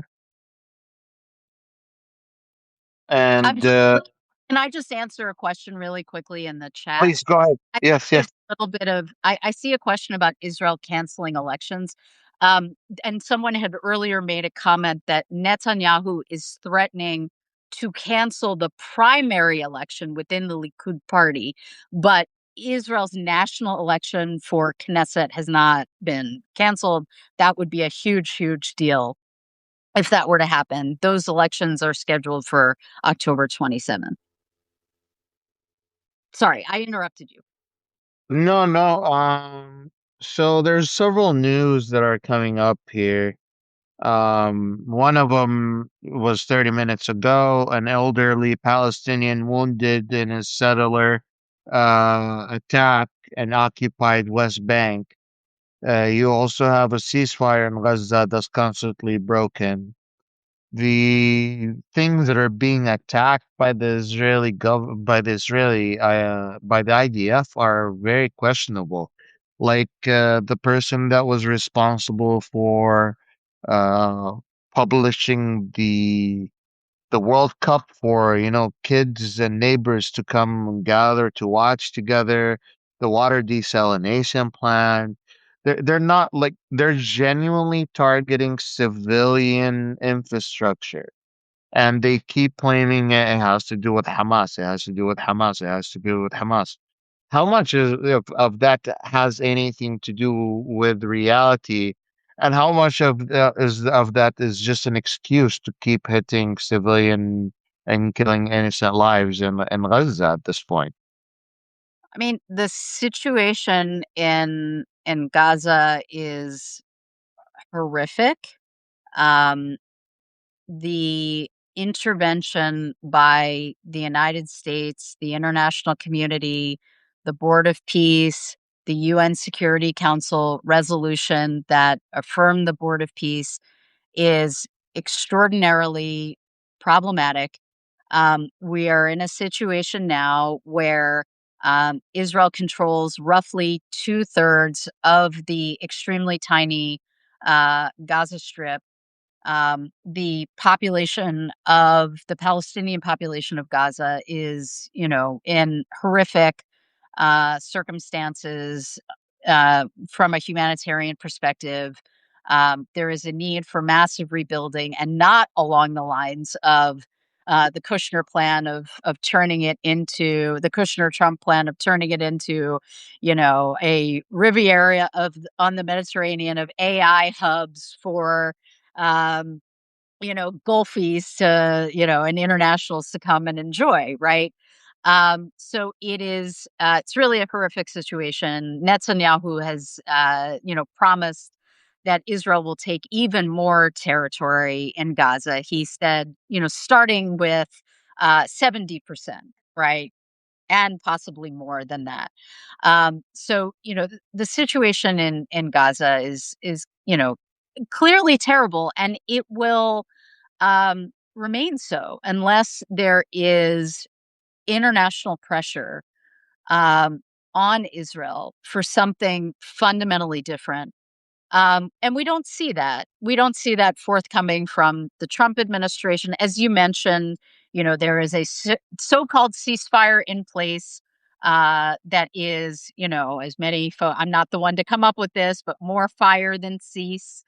It is, it's a really terrible with major attacks that are you mentioned the killing of the Palestinian man who had arranged for a viewing, large scale viewing of the World Cup in Gaza, who obviously should not have been a target for attacks on journalists and and civilians and all of that are continuing.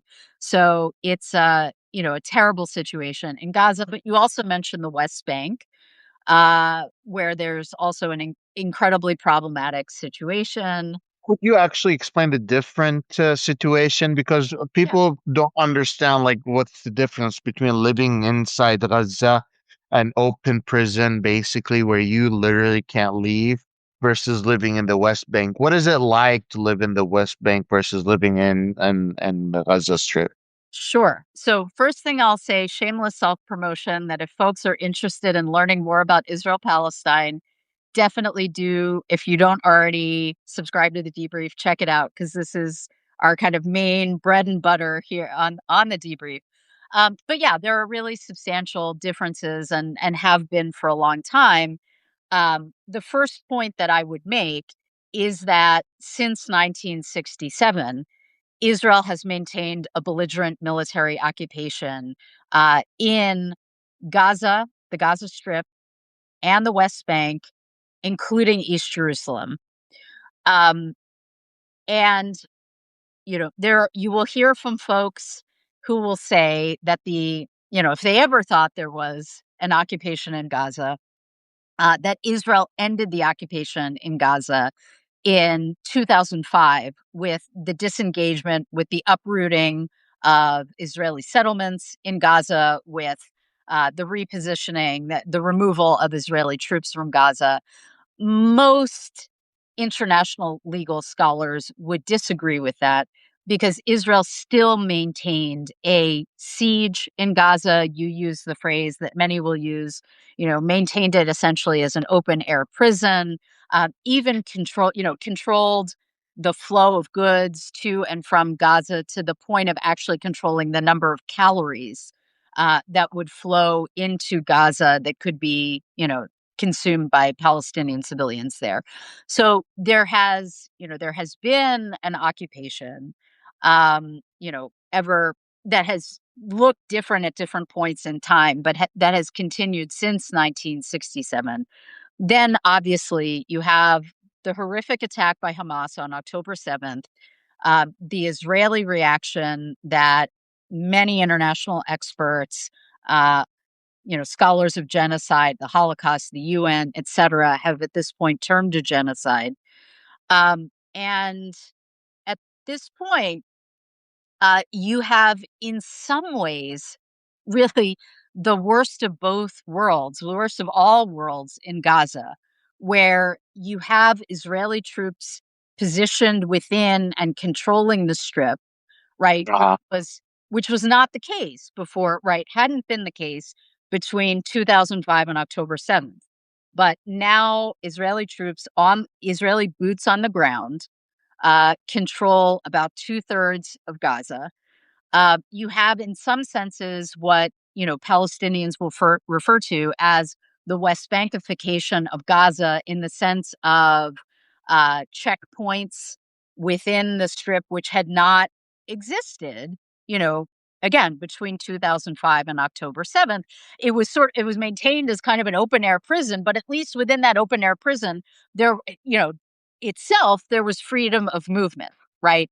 That is no longer the case now in Gaza. So obviously the situation in Gaza has gotten, is just beyond imagination, beyond, what you and I sitting where we are in the United States can imagine. The situation People, West Bank go is ahead. sorry, go ahead. People talk a lot about the flotilla that was intercepted by the Israeli government before they was close to Israeli waters. Yeah, But people fail to remember that Israel has done that since 2010, since the first trial for flotilla, right. and ever Obvi since then, yeah, and like ever since then, every year there has been an attempt to do a flotilla, and every time Israel would do something very similar to what has been done. But yet people are like have absolutely no memory of that. You were about to get into the West Bank. I just wanted to point that out. Yeah, absolutely. So, I mean, the situation in the in the West Bank, is better than the Gaza Strip, but it's still very bad. And you have a situation so in some ways, you have elements of a West Bankification of the Gaza Strip, but also a Gazification of the West Bank. And what I mean by that is that the kind of Israeli military tactics that had been used, periodically in terms of what Israel referred to as mowing the lawn in Gaza, using airstrikes, for example, against the Strip, had not previously been used against the West Bank. That has changed. But also, you have in the West Bank the unique situation that, at least so far, we don't have in Gaza, which is the settlements and the proliferation of settlements. I mean, there were some settlements in Gaza, small number, relatively small number and geographically contained Israeli settlements in Gaza again until 2005. They were removed in 2005.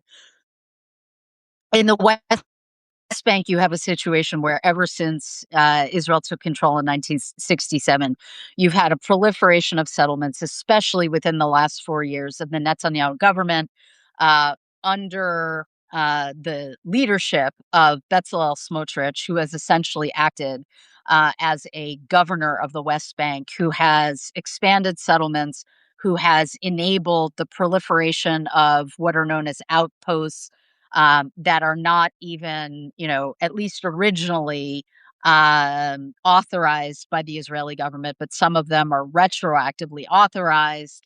In more and more Palestinian land is being taken over by Israeli settlers, and Israeli settlers, through their relationship with the state, with the Israeli military, have become more and more emboldened in terms of the tactics that they are using to take over Palestinian land, and in terms of the violence that they are using first and foremost against Palestinians, but even against internationals and even against Israeli human rights activists and Jewish human rights activists from from the diaspora who come and, um, witness the occupation and engage in what's known as protective presence work.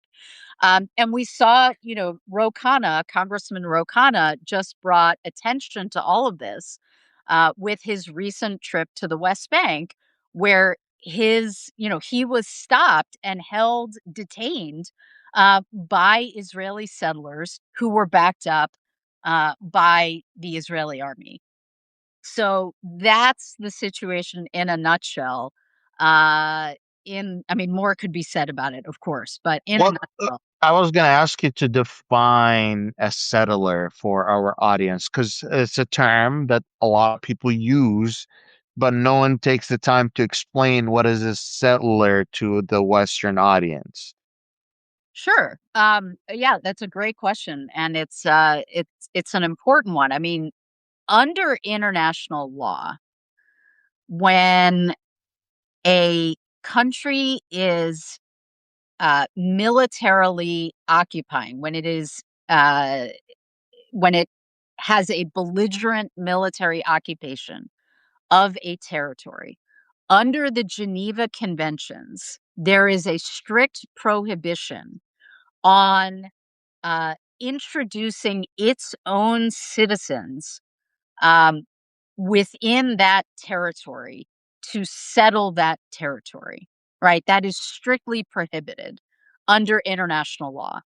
And so when, um, you know, countries, international legal scholars, and others will talk about settlers, I maintain what we should be specifically talking about are those Israelis who are citizens of Israel and living in settlements, whether they are legally authorized by the Knesset or not authorized by the Knesset, are living in occupied territory, right? Territory that is under belligerent occupation. And this all gets complicated. There are different kinds of settlers in terms of, socioeconomics, right? But fundamentally, in terms of international law, Israeli citizens who are living over the Green Line within occupied Palestinian territory are what we would refer to as settlers, right? Some are there for economic reasons, right? They are there in settlements that are very close to, in many cases, very close to the Green Line, that have easy access into Jerusalem and Tel Aviv, and it's cheaper to live there than within Israel proper, where it's extremely expensive to live. You can live in a bigger house in the settlements and have all the amenities that you would have living in Israel proper. So there are some people who are there simply, for economic reasons, right? And then there are some settlers who are diehard ideologues who fundamentally believe that Israel should not give up any territory to the Palestinians. And, that this is, they are often religiously motivated.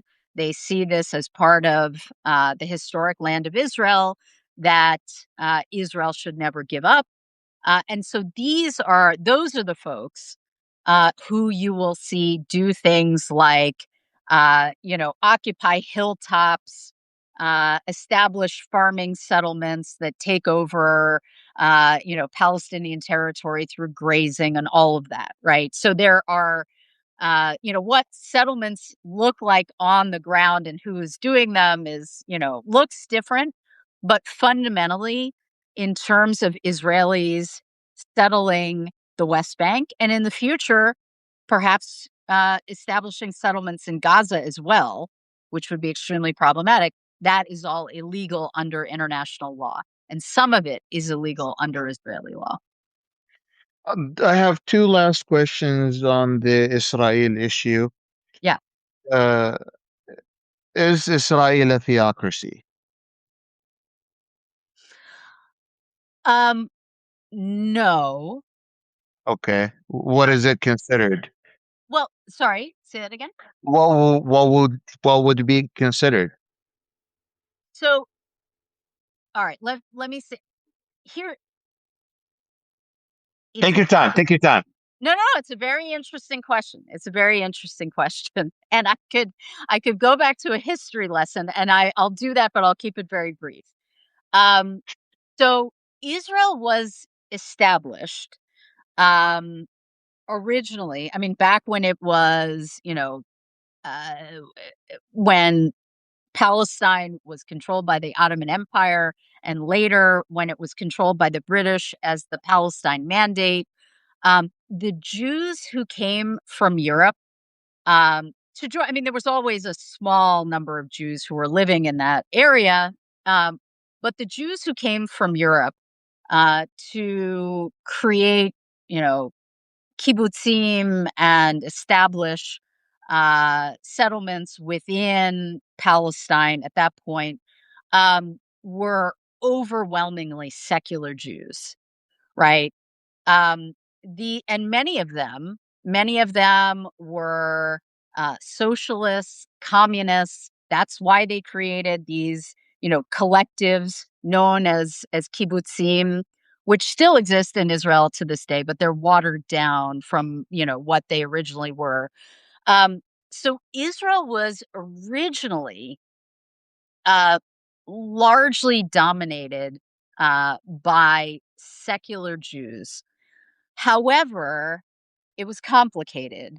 And, when Israel was originally established, the state of Israel was declared, there was a bargain that was made by Israel's first prime minister, David Ben Gurion, who himself was absolutely secular, with the religious establishment that gave them certain authorities and prerogatives in terms of basically governance of Jewish religious life in Israel. Fast forward many decades to where we are now in 2026, and you have a situation in which there's been a shift. There's a demographic shift.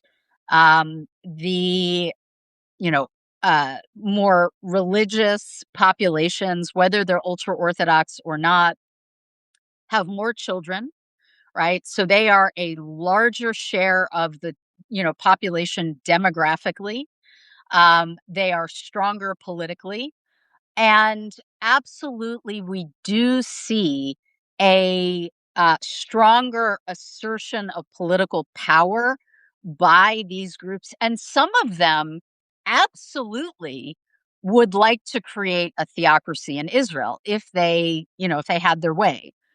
Bezalel Smotrich, who I've already talked about in terms of his role in the West Bank, is someone who has indicated that that is part of his vision, right? A theocracy is part of his political vision for Israel.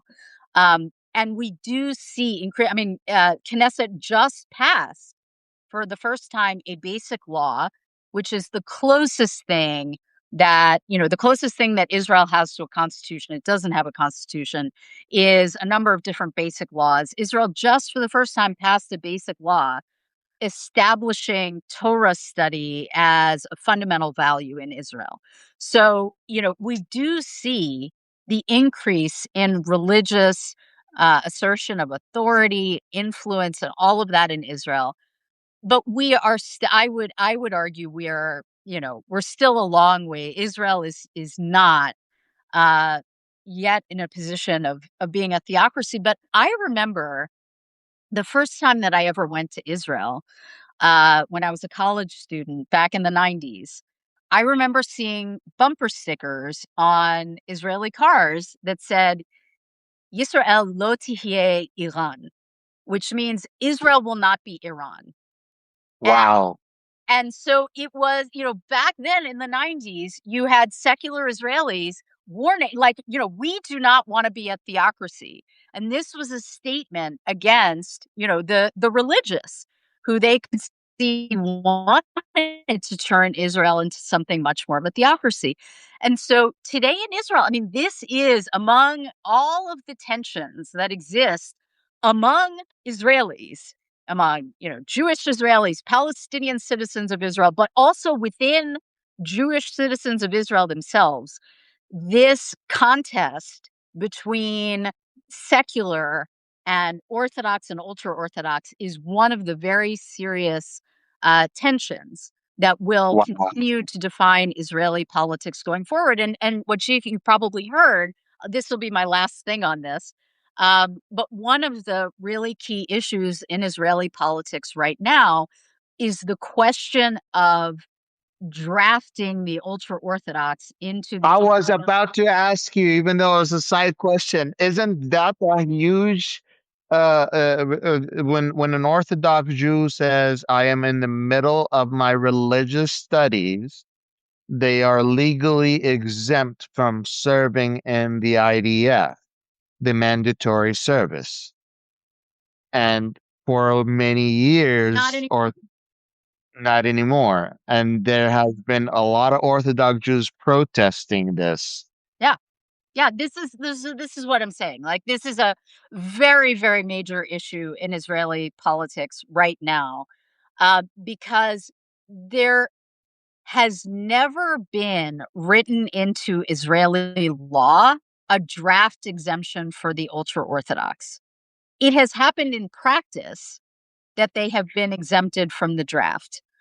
But there has been a movement for years, and especially strong after October 7th, where there has been such pressure on the secular elements of Israeli society who have been, serving in the reserves, who are exhausted. The IDF is constantly warning of troop shortages with the fighting in Gaza and Lebanon and Iran and all of that. And so secular Israelis are saying, enough, khalas, enough, must be, That's it. right? So we're in a situation where everyone needs to pull their weight, and the ultra orthodox need to be drafted like everyone else. And the ultra orthodox say, whoa, whoa, whoa, we're not interested. We are providing a good to the country and to the world by, engaging in Torah study full time. And the ultra Orthodox parties are part of the Netanyahu ultra right wing government. And so for Hmm. 4 years, they have been pushing the Netanyahu government to somehow get through a draft exemption in law. That has not happened. It has gone to court. And so now you have the ultra Orthodox being drafted into the IDF, and it has created great tension within the right wing and within Israeli society. And that's a key issue going into the Israeli elections. A more controversial question about Israel would be the debate whether we have ethnic cleansing, wars against humanity, or straight up genocide. A majority of people can see what's happening and tell you what's happening is not right. What's happening is incorrect. But could you help us break down what we are witnessing? Are we witnessing wars against humanity? Are we witnessing genocide? Could you help us understand why we are defining it that way, and what to take out of that from this whole point? Yeah, thank you. It's a really good question.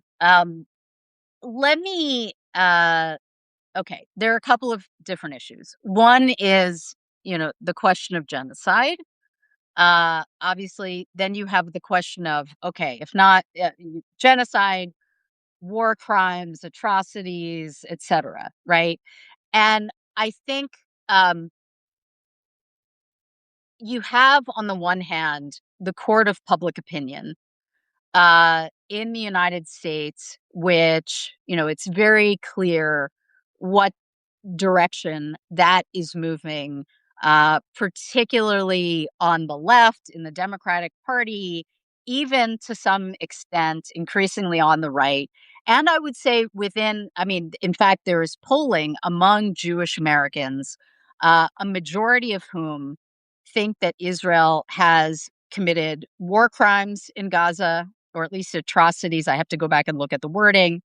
Uh, but a substantial minority believe that Israel has, I'm talking here about Jewish Americans again, believe that Israel has committed genocide in Gaza. If you look at younger Jewish Americans, that goes up to about half.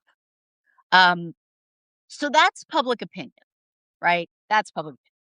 Now, the other piece of this is international law, right?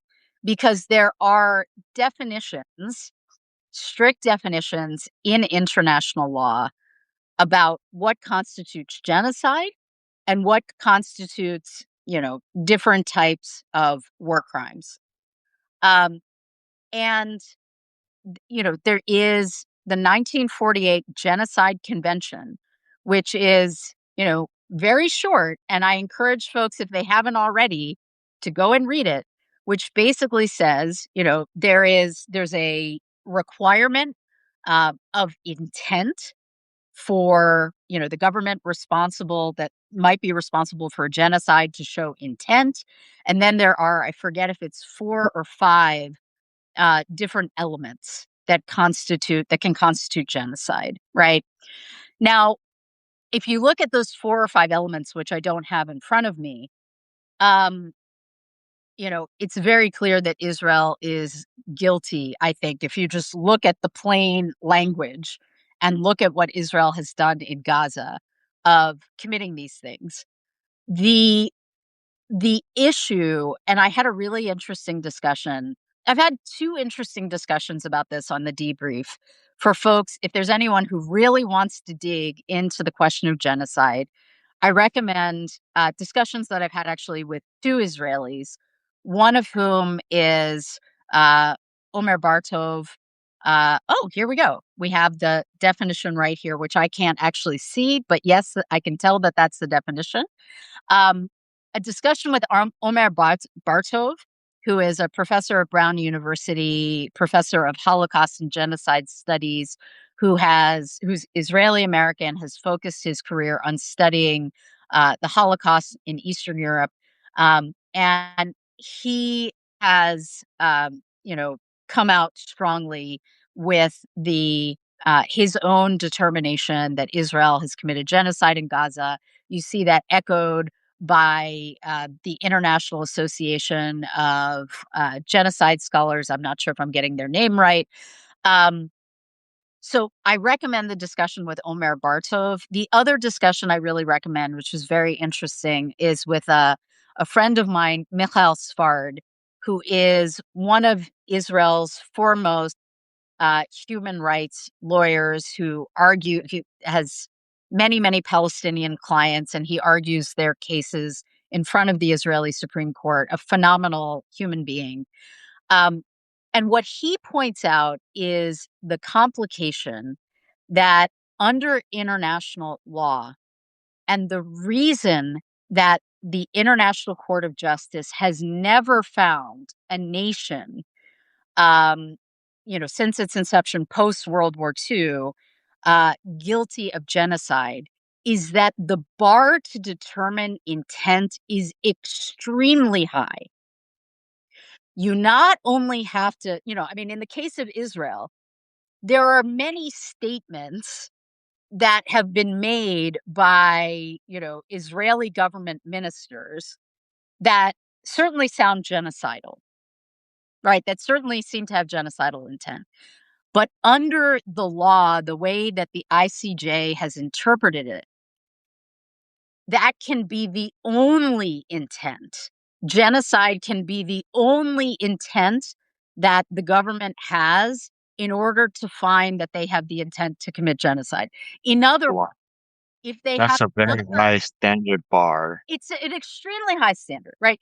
If they also have the intent to provide security for their people, to disarm Hamas or whatever, that could be an indication that they don't meet this extremely high standard.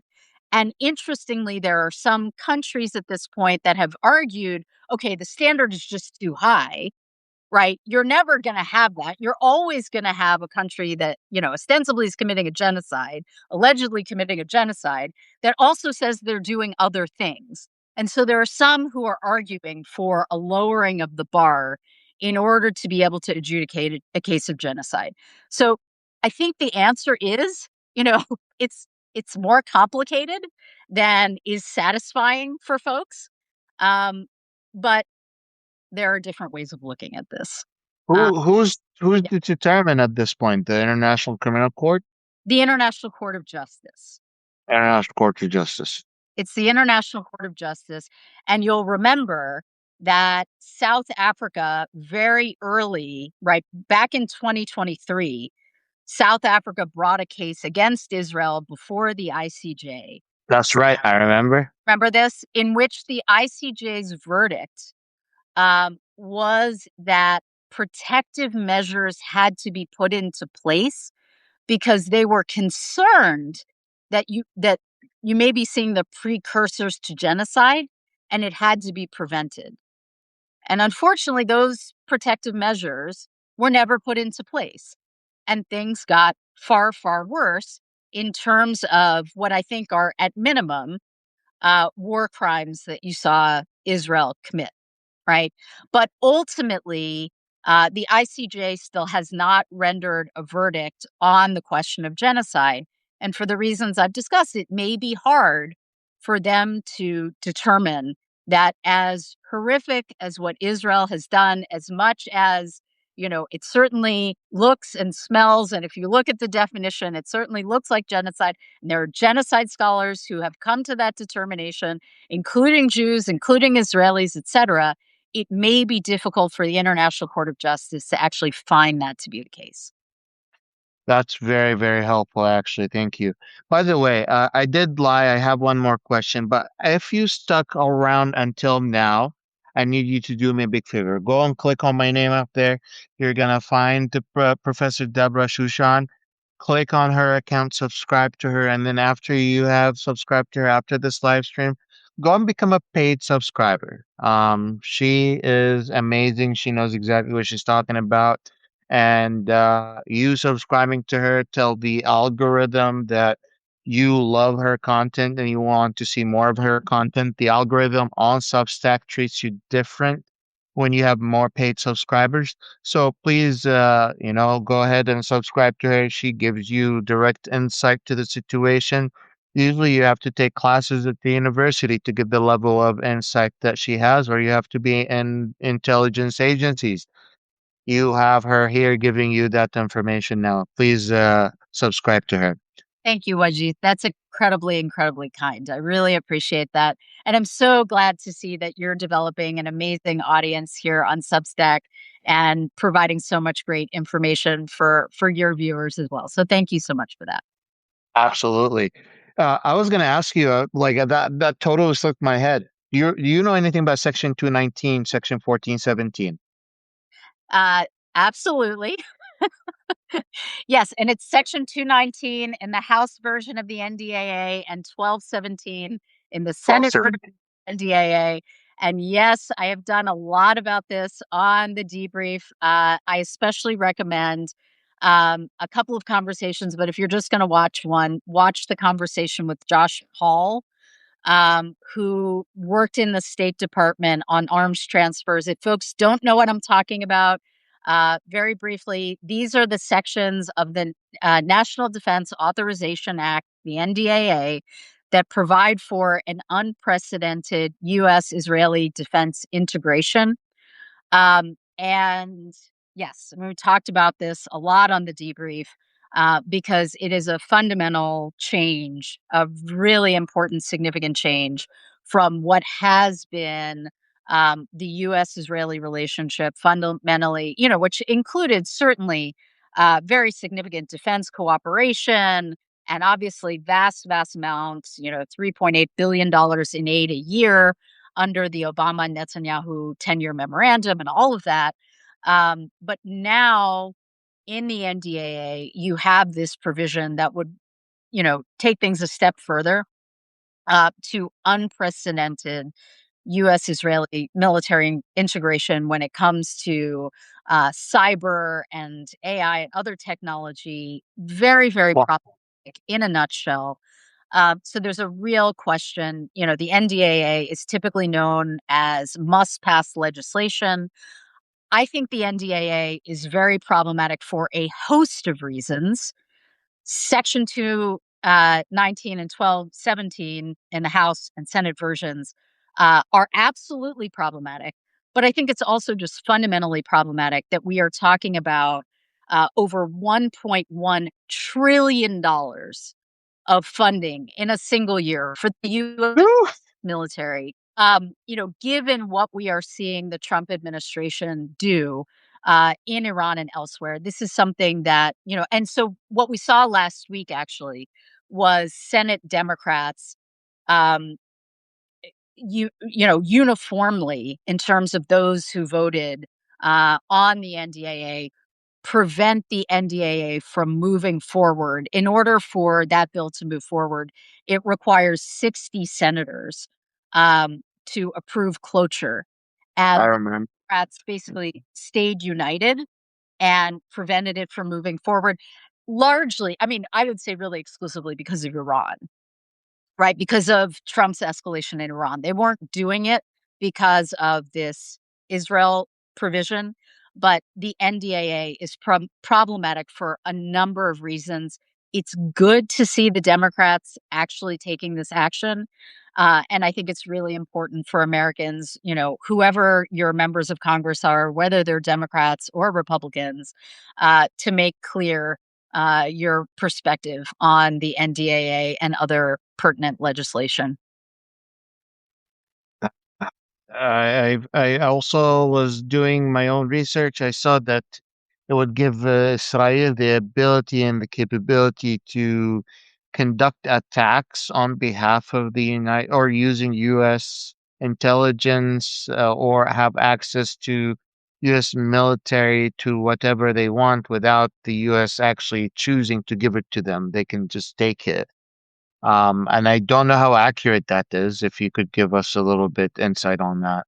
I mean, I think the issue is, first of all, you have not only the NDAA, the provision we're talking about, there is also a provision in the Intelligence Authorization Act for also more, integration in terms of intelligence. But I think the issue is that with this integration in the pipeline of defense, military development, new technology, and all of that, it does in some ways give Israel control. Let's say in terms of integrated development of different military capacities. Let's say Israel was to try to use that as leverage against the United States in terms, we're gonna withhold these components or this, cooperation. It's problematic in a number of ways. It's also problematic in terms of transparency.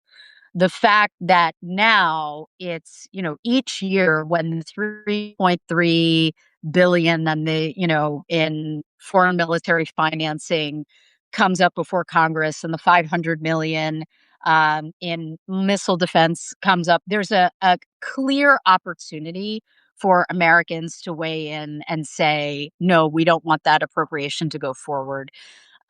Whereas I think a key part of this, in addition to the actual integration that would take place, is just the fact that it it makes it much less transparent and much less democratic in terms of giving American citizens an opportunity to make clear that they do not approve of this kind of relationship. So it's problematic, I think, in a number of ways.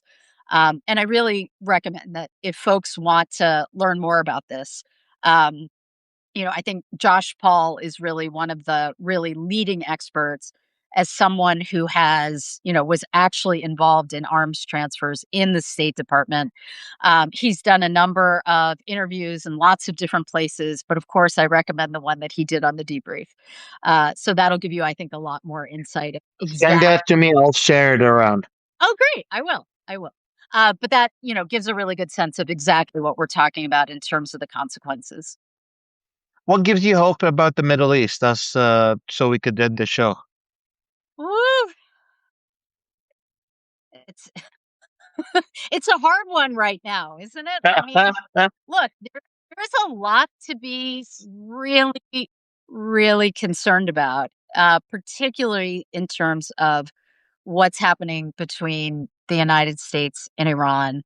Um, I if there's I focus as you know, I focus quite a bit on Israel Palestine. If there one of the main things that gives me hope are changing attitudes that are happening within the Jewish community on the one hand, the Jewish American community where I sit, the solidarity that you see between Jewish Israelis and Palestinians and their allies in the United States and elsewhere. Still a need for a hell of a lot more uh, th- than what we have, obviously. But I mean, in terms of where I look for hope, I mean, on my program, I feature a lot of these voices. I feature a lot of um, the Israelis who I think are doing courageous work, partnering together with Palestinians. Feature a lot of Palestinian voices as well who speak about what's happening on the ground in the West Bank and Gaza.